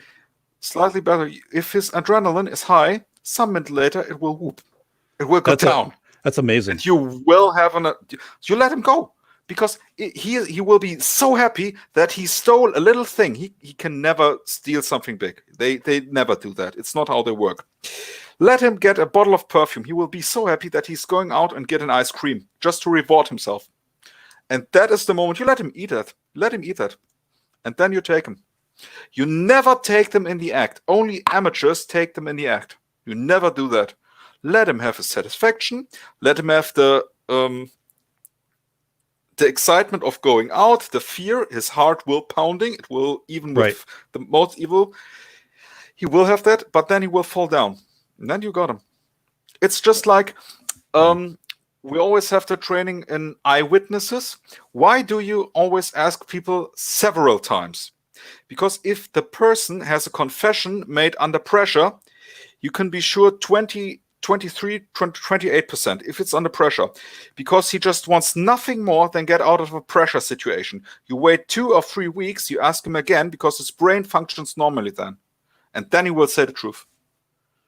It's brain chemistry. No one applies that. And it's all, I have the police books here. It's all in basic training. No one does that. I don't know why. As we look, I mean, like, probably, is a reason some of the protesters that turn, violent and some of the looting and things isn't interrupted in the moment. But now I'm starting to see, like, here are indictments coming out, or people are taken into custody, 5 days later, something like that. And as you've indicated, there probably is the science behind this of saying at that point, they're away from people. They've their adrenaline has come down. And to try to do that, to apprehend somebody in the moment when there are 10,000 people out there, or a crowd of 1,000, whatever, then it's contagion. Then it's just more and more and more. But that I mean, anything else like that you can share, because I had no idea with that. I used to work in retail, and we were never told anything of even that psychology of once this person gets to this level, or here's where their adrenaline is. So it's like people did not have really time to prepare for a riot situation. What's the best way to split up a riot? You have them in groups of 3 to 5, so you can do that, but you have to maneuver them. You have to get they have an initial energy. You have to get that out of people, usually. And if you let them riot in the inner city where everything is insured, this makes more sense than to have any murder cases on the rural side. Well, if you want to see what could happen if a mob goes to a rural area, look at the movie Clockwork Orange. There is a scene where the goons, they are the rioters, to say. There are streets, people roaming the streets. If they get to an area where no police, nothing is, they will kill. They will kill, they will rape, they will pillage. But if I have them in a contained area where there are some there's destruction of things, but not of life. That's a very intelligent way. Business buildings, things like that, where they are homes usually that can be insured. evacuated. So I was. It's not my thesis. It was told that this is a legit tactical, because you have to think. You have things you can replace. Injured people is a big problem, but killed people you can never replace. You can't do that. I'm going to just put this in for context, but in the U.S., a high number of people in a rural area are armed. I mean, because of the Second Amendment. So if you are coming into a rural area with protesters, and this happened a little bit kind of yesterday, things can escalate very quickly because, again, now it's people's property. And these are people who can be very, things can escalate. I mean, somebody runs up on a lawn and they're approaching somebody. So yeah, the fact of saying, we're going to keep things to a city. Yeah, this is a building, and we can replace it. So yeah, I see the say. How about though? Like, do you think people see that? But so this is never explained to people, right? So people are looking in the U.S. right now, and some people in the chat have written about it. Seattle has a 6 block area that was taken over by a group which is calling this autonomous area. But the thing is, like, that area has been taken over for like 3 weeks now, and it's not relenting. Like, the city hasn't taken it back. So how do you deal with that too, where at some point people are looking at this and saying, this could happen anywhere. I mean, kind of like people could just take over areas of cities. I think there's a time limit on this. Like, it can happen, but after like 2 weeks, if you don't stomp it out, then just everybody looking at this is like, wow. Yeah, we had situations like that. I'm not talking about like warlike situation, but I have seen, I've studied the 1970s and 1980s protest movement in Germany, the anti-nuclear movements, like the environmental movements. Right. They built autonomous cities from wood and from scraps. They built them, and for some reason they left them. They left them for quite a time. But then they came, and they came. And then they came. And it was the reactions, they filmed that. And this peaceful protesters were very aggressive. They were vile and evil. They showed their faces, so to speak. And that's quite a very diplomatic way to show that it's not all as nice as it seems to be. So if you give it time, they will show their faces, usually. Right. It's I guess it's kind of what's tactic. happening in Seattle. I mean, after a few days, or I don't know, a week or whatever, then there were some shootings, and somebody was killed within, or at least one or more people, and it starts to deteriorate. So wow. So anything else is as far as advice for people of things that, like, I mean, just think of this like an elevator speech for some people in that might be interested in, learning from security. Now, we're not trying to pitch like a master class here, but if you're like, I would never give something like this. No, what I can really say that, what should people know? We should know that the government, it's not a pro-government statement, but we should know that there are way more processes that we do not understand, maybe, that are going on, way more things. Like, think of weapon training. It's I'm not saying that everyone should own guns. I say that the gun laws in Germany are very good, that they are this restrictive, because you would never know what would actually happen here. It's like if the police shoot someone, there's always the question, why didn't he shoot in the leg? Why didn't he? I could never answer this question until I had this training myself, until I knew this reason why it couldn't happen. So why don't you shoot the leg? Because sometimes you can't. Or like in firefighter training, why don't you put X amount of water in it? Because you can't. You have to find the core. And sometimes it's better to have it controlled burning and to save someone else. So right. I can only say that there's so much knowledge. I could never do what, I guess, police, military, or someone else at the scene can say. I can say that. But what we should do for us as persons, that we should use way more thinking and way less violence in security measures for our home, for example. So everyone wants to have a gun. Who has a fire extinguisher? I'm the only crazy guy who has two of these. Right. I have one right around the corner and one up it's the around stairs. the corner. So, but if I have a nice cigar here, I'm sitting here. Oh, it dropped. Where is it? So I could never get about that situation. Or some Right. people want to have the martial, the violent answer instead of the smart answer. That's, I guess, a good thing you can say. And anything else? I mean, just day. So, and then I'm going to kind of get into a summary because I think we've had some really good. I know we've had some really terrific discussion, but yeah, tell me, what else? Just from personal security, people are anxious right now. They don't know what's happening. They might be facing another lockdown. This whole thing. I mean, we haven't touched on it really that well, but that's my fault.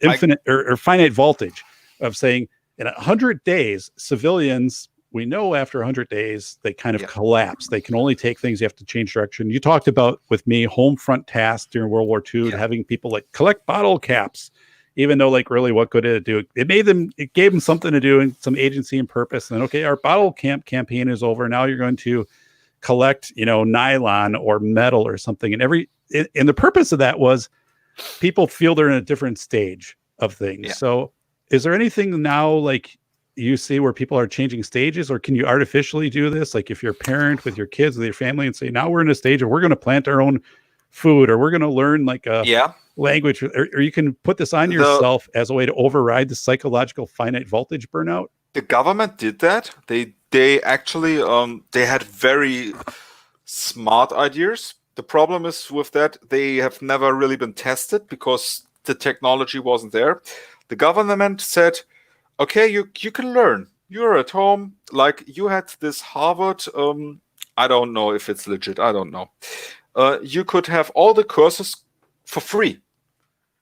Imagine it. This vast, any kid wants to go to Harvard. But they don't want to take the course. Oh, it's free. You can do it on a Nintendo console. No, Nintendo has no browser. On any console which has a browser, you can do this. You can do this on the cheapest of devices, but no one does it. No one does it. If they give a good solution, an immediate solution, no one does it. Why should they? I don't know if some university had free courses. I ask my friends, I ask them, do this as long as it is free. I don't have time. You don't have work. No, I don't have time. This is crazy. And I guess that even not to be too pro-government, but I say that there are thinking people there. Not everyone is a thinker. Maybe they think some crazy things, but some are genuinely good people who have genuinely good ideas. But as long as we don't change into the good narrative, nothing will be eventually good. Libraries are giving out books. No one goes there. I can't understand that. So I think a takeaway for that is, I mean, you can get on, you can get some certifications, free university lectures if you want to do those types of things. And personal enrichment, hey, you can create a garden, you can learn skills, you can work on your vehicle, you can do all these things. And the barrier is just people have to want, I guess, to do that. These aren't necessarily hard things, but so everybody in the chat, we have a phenomenal chat. These are really smart people. What I love about the Safety Doc podcast is, Nicodemus, Red, Juan, Bacon, Sass, Red. These are really smart people. They interact with stuff at a high level. So people around them are always looking to them of saying, what are you doing? What are you hearing? So they can take this information out and say, hey, this finite voltage, this thing, if, every 2 months change things up. Yeah. So that now because you talked about it in the past, these campaigns of, we're going to do a bottle cap campaign, but it can be, let's learn something new on the web, or let's take in something new on a podcast, or we'll do this on a garden, or let's do this kind of home remodel thing. But if you actually identify it as, here's like something we're doing almost of a campaign, we're going to do the organizing the garage campaign. It psychologically that resets people. It gives them more days on this finite voltage. Because Mictibus wrote in the chat, and I think he's right on, is I believe in October, November, we're going to have a whole nother round of lockdowns. and people coming in, and so they're going to have this, you know, this additional closed in thing now. And in addition to that, we're also going to have cold weather and not as much sunlight. So it is this thing of how do you preserve yourself and maybe your family, your loved ones, your parents, relatives.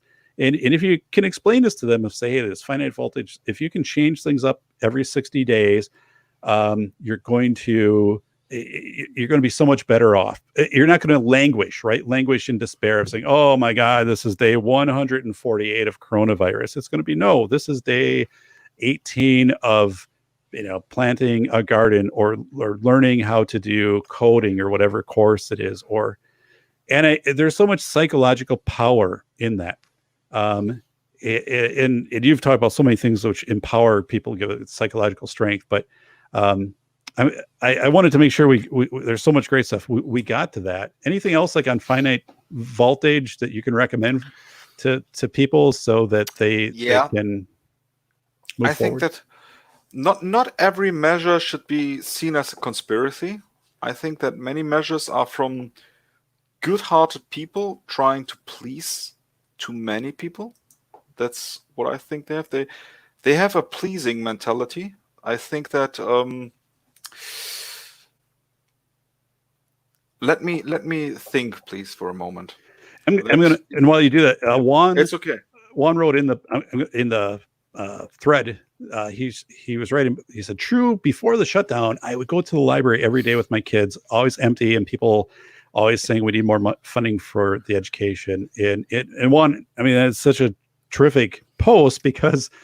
Right. I mean, we also have a library in our town, which is a beautiful library, and I would go there, my kids, but I would go there sometimes just to read some of the newspapers or whatever. At different times, I'd be like, "There's nobody here. There's a handful of people in different times," and it's like, you know, just the fact that why aren't people here taking advantage of the free resources or even studying, you know, some stuff on the internet or some literature? And it's like you would think that would be packed. You think people would just be thirsting for this, and now they actually do like incentives here at our local library. You know, kids that come in and read this will give you like a chance to win like an iPad, and they're upping like these things just to get people in the door. That is so ridiculous because you know, 50 years ago, or my grandparents and stuff like that, they would have just they'd be like, oh my God, what is all this knowledge? Like, just it's like a movie Matilda or whatever. It's giving you more books and more books and more books. And it's just crazy. So yeah, back to what you were saying. We must build a system of decency, I think. We must have the decency again to let people be themselves. What we don't do, we point fingers. And if we, it's just coming back to the censoring of Mortal Kombat. This game was, when I was in kindergarten, it was the holy grail because it was violent. It's not a good game. On Super Nintendo, it was a very bad game, actually. But it was the holy grail because it was forbidden. And I guess something about violence is somewhere lurking in there. Because when I looked about the story of violence, boxing, wrestling, and some other sports, or even bodybuilding, it has been so cleaned up, that there is no trace of violence left. And that's why people snap. It's a catharsis. So, like in the Greek philosophy, they don't have that anymore. Even our movies, look at our movies. Look at the first RoboCop. The guys get blown to pieces. Now they don't. People lack that. They lack catharsis. And that's when it eventually takes a toll on people. That's what I can say about that. Yeah. Yeah, you're right. I mean, just as you were indicating at one point, you know, during the show, you know, people perceiving, hey, there's a video game, and you know, somebody gets shot in this video game. We have to yank the video game because we can't have that anymore. So, well, Phil, I want to recap some of the things we talked about. There'll be a full blog post that'll come out with this.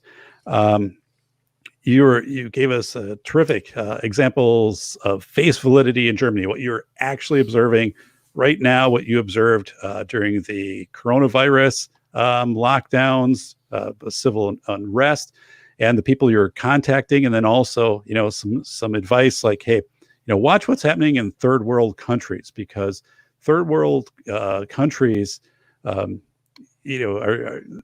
well. I don't want to interpret that. Tell me the value of watching what was happening in third world countries. The people are living under most hard conditions, and they are very smart. We tend to be so arrogant, but people living in these conditions, they have concepts we would never think of. It doesn't matter where they really come from. Look at the backgrounds. They have solutions for security solutions I would never think of. Okay. They demand drones. I never heard a German company demanding drones. I never heard that. Yeah. So I know there's a lot of poverty, but there are riches we cannot imagine. You cannot imagine. What would be, I guess, what's the canary in the coal mine? What would you look for that's happening in a third world country to either, to tell you, ooh, like this is really out of control, or else like it's still pretty stable? Is there anything? There's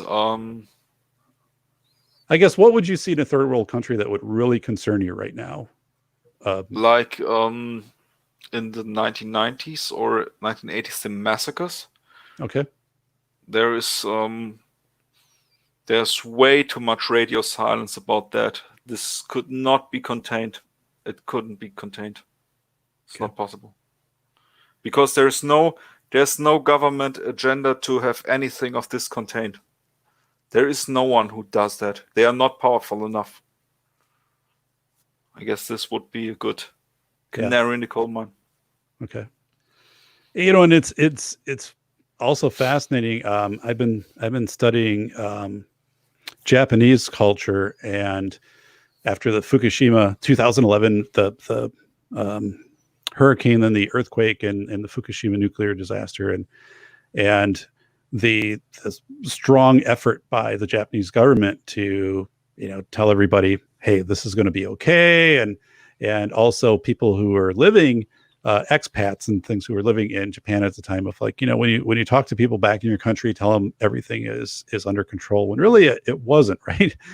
In China, there's some rumors right now that what is it, the Yangtze, the biggest dam, is fatiguing and could give way, which would, they have massive rains, but the controlled narratives. But yeah, I think, unless, as you indicated, if people authentically in these areas who can give you face validity of what they're observing, that's the best way to go, because anything else you're getting is scrubbed through media and a narrative. Remember the movie Deep Impact? Yeah, about the asteroid, right? Asteroid. How many asteroid warnings were there? It was hundreds. I never saw an asteroid in the sky. So it's a rumor, because fear sells very good. Like, the disaster movies are gone, so now we don't have disaster movies, we have disaster news. It's the same narrative, but it's cheaper to produce. It sells very good. So that's what I say. Yeah, and I buy see a DVD. I see that on the news at night, right? It's breaking, just whatever, and it really isn't anything significant over the next day. And I'll go through the news, and I'll bring up a few websites, and then I'll look, and you'll realize, like, 5-6 articles down, it's about some sports athlete who might not play because they want to renegotiate their contract. And I'm like, well, if the world is really as dire as what the news is portraying, the 5th article wouldn't be about some multimillionaire athlete who's disgruntled with his contract. And then you can get this face validity of saying, yeah, this is all clickbait. It's shock to bring you in, to the narrative. And, but yeah, so you're talking about this other concept that I want people to be aware of. It's crowded in. And the concept, I know if people search for it, it comes in more of a financial term type of thing, but crowded in, meaning that during times of stress, times of duress, things like that, people will let's say they have a fixed amount of money, and you think, maybe you'd go out and load up on food, like scarcity, food, toilet paper, things like this. They might do that, but they're also going to take some of that money and they're going to buy some niceties, some trinkets, some comfort items, something to look at their desk, maybe a game, something like that. And it kind of doesn't make sense at first. You're like, why wouldn't you spend all your money on food? And this whole concept of crowded in, hey, I'm going to be at my house. This is a pandemic. I want to be surrounded by things that make me feel good, that there's this process called crowding in. And it's interesting too, because if we look at the sales, right? If we look at sales at stores like Walmart and other places, but things like food, food was flying off the shelf, right? But then also paint, interior paint. Why would paint be selling? Because people are told you're going to be in your house for, we don't know how long, this safer at home, all of these type of things. And people are like, well, I can paint my house. Then what am I going to do? I can paint these rooms. So they're buying like paint. So the key is to look at these crowded in indicators, which you and I will talk about more. And I'll try to figure out, because this is new to me. Like, until we talked, I didn't know this. And again, people are listening to this, like, look for the little crowded in indicators of saying, oh my goodness, like I went here and all the envelopes are gone off of the shelf. I noticed this at the next store, things like this. It's kind of weird, and try to figure out what this means. And we'll work on that. And then, as you indicated, there's there's this bigger plan going on. Like, people are, if somebody they steal something from a store, when's the best time to apprehend them?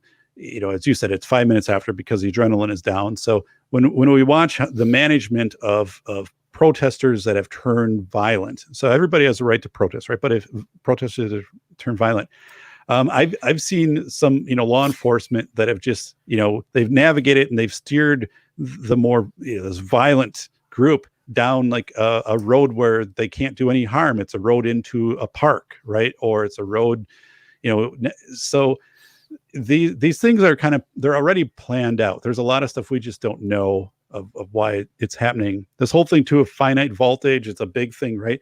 We know when people get to 100 days in civilians under stress, they start to crack, they start to lose it. People you and I know, they start to say things like, I just can't handle this anymore. When's it going to end? And they turn negative and nihilistic and all of this stuff. And you need to realize that 100 days, people kind of crack under perpetual. We've had that. We've had the coronavirus civil unrest that's exceeded now 100 consecutive days. So give people outs, give people ways to think about, okay, now we're going to start a campaign. You've talked about this so well, like World War II, a campaign of collecting bottle caps, collecting metal. And just, we can create these campaigns either for ourselves, whether it's learning skills, all this stuff is free. We can get online courses, trainings, or if you're tangibly doing things or building things, renovating part of your house, fixing your car, cleaning it doesn't have to be, but it's a campaign. I'm doing this now. I'm starting this campaign. And then, we got into the end part, which is there's this yin and yang. There's always two sides. There's a protagonist and an antagonist. And some people do want to dabble over into this antagonist side. And if we look at people who have been, arrested because of looting, for example, I looked at some of the people kind of, in our state capitol. And, these are recent high school grads, and they don't have like a whole background. This isn't their thing. But this was this momentary thing that they want it to be, in this tribalism, or either this contagion took them over. So it is. You remember the movie Batman? What was it? Batman: The Dark Knight Rises, where Alfred says some people just want to watch the world burn, and maybe it's innate. When you talked about it, firefighting, I talked about it with firefighting. There's a fire, there's a big building burning downtown. A lot of people show up because it's a chaos, right? There's an adrenaline with that. There's something very drawing of that. And then, anything you want to leave us with? I believe, I don't think you have a website or anything of that nature, Phil, but anything you want to leave us with, some words? John Steele, smash that like button. Yeah, everybody, thank you for this. If you go back and listen to this show from the start, which I really encourage you to do, there is so much wisdom and I'll capture part of this. It's going to be in the book I'm writing now. Phil and I talked yesterday for quite a time, and I regret that I didn't record that conversation, because again, I took many notes and my handwriting is real bad, and I'm like, I don't know what I wrote down and all this stuff, because I would have harvested back from that. I would have replayed parts of that and just taken it, because it's so intellectual, the intellectual feast. But yeah, what do you think, Phil? I think that we should build on decency, but keep our individuality, so that be a good person yourself, be a good person to your mother, to your kids, to your neighbors, but keep a certain kind of, not violence, but decency. So don't do business with evil people, but clean up if someone does something evil. And I think it could serve some. It will circle itself out, and also very important, not fall into conspiracy, not think it is space aliens, it is anything crazy like that. With humanity, it can only go on if we get back that decency, and if we get some rationality back into it. That's what I can say. And when we talk about rationality, that's everybody here. That's people listening right now. We have a beautiful, the most beautiful chat ever. No, we have smart people. I'm so appreciative of the people that follow this show. John, Red, Sast. I mean, Mikibus, you guys you're dialed in. And again, you're the people that others go to. So I guess it is this part of, you go out and then you are the member checks, the people that level it up for other people, and you help them balance, and they can kind of calibrate to you. So yeah, each of us does that. Other people start to replicate that.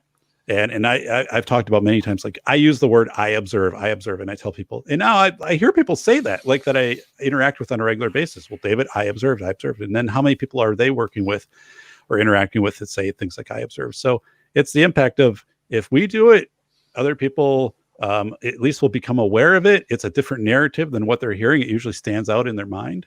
And as you said, one of the things I learned was in the whole coronavirus, civil unrest, but especially coronavirus, you talked about empathy, and we have to also know that some people are really panicking right now, right? They've hit their finite voltage, this velocity of information. They don't know how to process it. They haven't gotten reliable face validity. But these are people who, there are relatives, could be coworkers, could be people we work with, university, whatever. And they start to lose it. Their narratives are starting to get wonky. And somebody told this to me, and I took this and I said, I have a choice. I can either correct them and give them authentic information, or I can show kindness to them and say, what I'm observing, the information I'm getting is different than the information you're getting. We're working with different information sets, and I'd like to share with you what I have. And by doing that, you're kind of subtly telling them, yeah, what you're saying is wrong. It's authentic. It's not right. Like the border is closed between states and things like that. That's literally incorrect. But I'm not pointing. I don't have to embarrass them. And I think that's something that you have to give people a way out. You have to give people who are just overwhelmed by things right now, and that's a way to show respect to them. So I've been very careful. I've said that so many times to people. I have a different information set than you do, or I have a different member check network, and I can tell you how mine works. And I'm not necessarily like directly coming out and telling them you're wrong. I'm just trying to point this out. And then a lot of times they'll just say, yeah, I guess we have different things, or I didn't know that, or that you had this, or we'll just kind of, separate out, and hopefully they'll think about it. But I mean, if they continually go with that, it's like, I'm sorry. I'm working with different knowledge. Then apparently, we have access to different knowledge sets. That's an actual term, Phil, like I use a lot now too with people. And it seems to work really well versus like trying to escalate a conversation or have a debate with people that just aren't ready for that, or they have to anchor to this confirmation bias. Just say we have access to different information, So, and I'm going to go with the information set that I have. But thanks for for sharing and I'd be glad to share with you. But kindness. So it's just I can add to that it seems crazy, but for many Germans, there's like two camps. For some of them, the US is paradise, and for some, it's hell. It's crazy. They have so little knowledge of the culture over there, of the English language. I'm shocked by that. I'm really shocked that people don't listen to each other. For example, Turkey. I love that country. I love the countryside. I love the food. I don't want to say that. I love just the folklore. I love the stories, the rich culture. I really love to embrace when talking to the people. And some say, no, it's hell. You can't go there. You can't go to Russia. It's hell. But none of the people who always say it's bad, bad, bad, no one was there. And it's like the story of Lord of the Rings and the Hobbit. Everyone says everything out of Hobbingen is bad. And you can only go on that adventure or see a solution to an obvious problem, an army marching, if you go somewhere else. So I can, to the American listeners, I can say the grass is always greener on the side. For example, social systems, it's not that great. You don't want that. Be happy about what you have. It's not that better. It's something else. So face validity is very important. Listen to the people, but listen not only to a small minority who by chance are privileged. So we are at some point we're the same kind of decent persons. I say, yeah, that's what I can say. It's everywhere on the world we have the same mindset. I can say that, no matter where we're from. So differences are sometimes there, but what I can say, an American firefighter, a German firefighter, African, Asian, they give themselves the hand and they have the same values. I don't know where this comes from. I'm going to touch on a few things in the chat before we close. One is John Steele is in the chat. Our good friend John Steele from Seattle, Washington. And anybody listening, please share. John had an interview a few nights ago with TJ Martinell. It's on John's channel. You can see John's name, John's channel on YouTube. That was an incredible interview. Actually, it would couple to this really well. TJ, of course, brings so much of this historical perspective to looking at kind of how things are currently framed. But that was an incredible show. So thank you, John, for having that. Shout out to Mick and Miss read Juan posted, Juan Cabrera, also that he has relatives in Mexico, and what's being portrayed by the media to his relatives who live in Mexico is that the U.S. is hunting out people, whether it be people of color, people of certain political affiliations, and this is an active process. So obviously that's where face validity comes into place, which Juan knows so well. Juan was a guest on the show, talked about face validity in San Francisco, also with homeless people, and that's an area of expertise where he's a photographer, learns the stories of homeless people. And we have new people in the show. Mr. McPrang. We just want to give a shout out to people who are new to the show. If you found the content, please subscribe to the channel. This is episode 141 of the Safety Doc podcast. There's always a blog post. It's in video. It's in audio. The show prior to this was Larry Lawton, America's biggest jewel thief. Really are able to find some absolutely value-added guests. Certainly Juan Cabrera, Larry Lawton, and of course today, Phil. So, and I'm always going to be absolutely on the level with you here on the Safety Doc podcast. That is something I I will always stake my reputation to what I tell you on the show and the guests that we bring in and the blog posts is it's authentic information. Another thing is, you get in the show, you go back, people have said, hey, I found your channel and, there's 140 episodes and they've said, I've watched, so many and I feel like I'm stacking skills. Like I learned something about face validity, about positive recency, about whatever. And I'm like, yeah, if you do watch this show, for example, you are going to learn things that you didn't know before. You're going to get some perspective. So if you watch 10 episodes, maybe there's 7 or 8 new things that you're going to use in everyday life. You're going to start incorporating those. You're just going to be better. You're just going to be better. And so thank you so much. Last thing here, the School of Heirs, Rethinking School Safety in America. This is available on Amazon, Barnes & Noble, places that sell books and libraries too. But if you can do me a favor, consider it. I wrote a lot about chaos theory, a lot of interviews.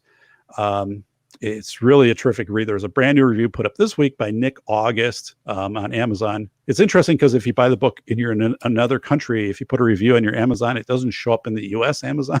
So I had people like from Canada who bought the book and I wrote this great review. And I find out like it shows up in Canada, but it doesn't show up in the US. They don't link those two things together. But yeah, so and if you're in Germany, it's a little bit of a struggle to get the book, isn't it? You got to know Phil. You got to say, no, Phil. You can try to try to get it. They'll find it. Takes some time. It takes some time, but after some months you might get it. And there's I guess you showed me there's one in one university. It's still there. Okay. Yeah, there's a university and in Germany that has the book in an online format. So I did find that, but yeah.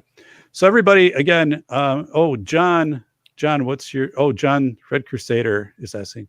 So yeah, John Red, just go in on YouTube and go John Steele, or like in this show, if you follow this show on YouTube, on the side, I've got other shows where I've had the guests be on, and John's on there, and you can click and you'll find his channel. John Steele was a guest for episode 88 of the Safety Doc podcast, and it was Escaping Seattle, which is again an incredible episode. John, kind of similar to Phil in a way, has a background in security. And that show was really vivid. That was done maybe 18 months ago. So it was prior to the pandemic and prior to what's happening in Seattle now. So just some perspective, but that is a terrific show. So let me clean up through the chat here. So yeah, Red Safety Tech always put the link to your book in the oh yeah, sorry about that. So the best way to get my book, just go to schoolofheirs.com. It will be in the show description and the blog post and things like that. If you just go to schoolofheirs.com, it'll take you right to Amazon. You can find my book. I would appreciate it. I think you're going to get a lot out of it. I know you're going to get a lot out of it. Everyday life. Anything. I interviewed Katie Pashon of the Cajun Navy Relief. She's in there. She was in her 20s. She's helping coordinate these boat rescues of people during hurricanes. So like, how do you navigate through all of that? Just really phenomenal stuff. You're going to be, it's a good read for you, especially a good read in times right now when we're dealing with chaos. So wrapping up here, down there is schoolofheirs.com. Please consider, the book, but whatever, subscribe to this channel. We need more subscribers. We've gone up substantially since the start of the year. We need more subscribers. This is good content. Your friends, share it with them. And hey, appreciate Juan, appreciate John, the shout out in this book. Appreciate Phil. Phil is a terrific guy. He is so dialed in with awareness. I've wanted to have him on the show for a while. This opportunity presented. It's really an honor for me. It is such an honor, and I share this with Phil yesterday. To have a discussion, an intellectual discussion, is a feast. I mean, if someone were to say, "I would give you this brand new Ford Fiesta car, or you could do this podcast with Phil," I'd take the podcast with Phil, or with John Steele, or Larry Lawton, because it is being able to get this intellectual, again, feast of all of the neurons, the brain lighting up, is so valuable. And especially, I think, guys, and everybody, participating, watching the show, participating in the chat, that you find other shows, Masculine Geek on Wednesday night, for example, another phenomenal show that has this level of interaction. And we leave here better people. We level up. We leave here better people. We also kind of have our thoughts calibrated. I received this one again. Yeah, if I guess I'm Masculine Geek, things like that. So, Red, take care in Ohio. I hope the severe weather is gone.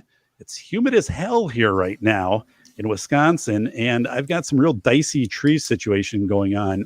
Both of my neighbors have tree damage, and the thing is, like, if the trees fall, they'll fall on my house from the storm we had a month ago.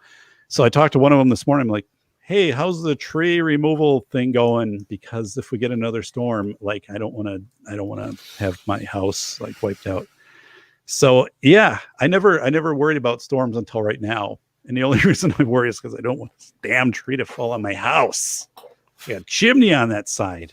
I just had a chimney rebuilt last year. I don't need it. It'd be hell. As Safety Dock house gets heated with wood.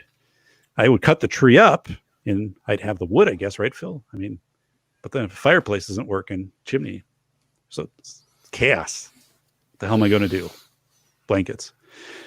All right. Hey, Phil, how to connect to you? How do you follow your work on Twitter, on Instagram, Gramagram, Supergram? I do have a Twitter handle. I guess I'm. Can you type it? Can you type it in there?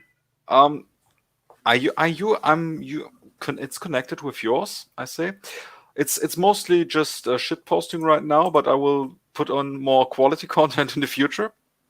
It's a lot of how can we say, it's face validity. It's my everyday life. I'm setting up a YouTube channel at the moment. It's I have one in German. It's mostly from my past psychological consulting things.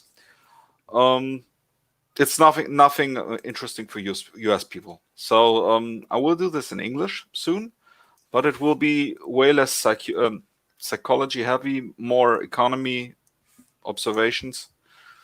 This okay. I will. So I put your Twitter in there. So then you did it. You did it. That's great.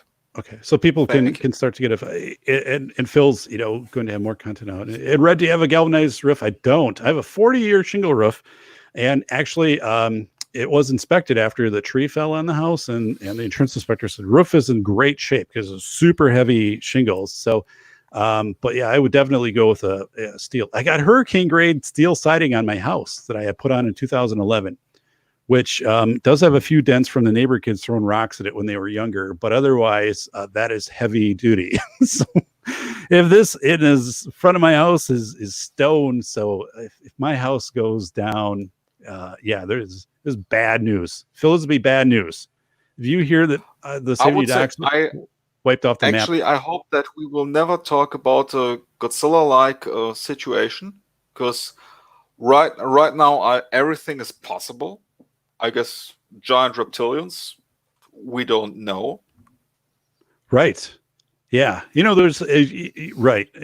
Oh God. It seems off-worldly, but flying saucers. Right. We had them. Right. They didn't. We had them in February. They didn't sell. Like no one. Like, I am prepared for such a scenario because you can insure your house against that, and I can certainly say, I want to have that day they don't get the television. I want that Mars Attack squad out there. I will go out with a rifle. They will not get the television. Oh man, God. They won't get my NES collection. They won't get it. Yeah, and I was telling Phil, I sold my Sega Genesis, which I loved. I have one. If it would not cost 10 Sega Genesises to send you, I would send you one. Right. But I know you will. You're a good guy. You're a good guy. And there's a sign out there's an on-air sign that's USB powered that I need to buy for the office. It's really I tried. Cool. I gave my best. It's that's something. It's a fun fact about Germany. you can order games. You can order anything from Japan. It will be here in 4 days. I don't want to brag. I have some games. They come from Japan in 4 days. Right. If I order in Germany, I pay 4 or 5 times the sum, and I wait 3 weeks. So they don't have their shit together here. So I would like to send you. I can't. Yeah. I know. Maybe one day you can play shitty old Sonic on shitty old Sega. Sonic the Hedgehog. Oh God. Yeah. And one of these things, guys, don't give up your gaming platforms, because I had that thing when I was a teen and whatever, and I just got rid of it as a cleaning thing, right? I just put it up for sale on eBay, and it did pretty well. But now looking back, it's stupid, because I wish I had the game, and it was just one of those stupid things. I look, I'm like, damn it, I'd be playing a Madden football right now. I'd be doing Sonic the Hedgehog, and I don't know. That kind of sucks. Red, I don't know if you're Red, you put in there in a previous show that you were thinking about getting rid of your gaming system, or like, is that something you do when you go to, don't do it. Put it in a box. Okay. Keep it. Do not get rid of your gaming system. In the background, there's 2 Sony Triniton PCs, not PCs, televisions. I was asked, my then girlfriend said, and either me or the television. You can see the answer. Right. Sometimes you have to choose. Sometimes CRT. You have to crowd in.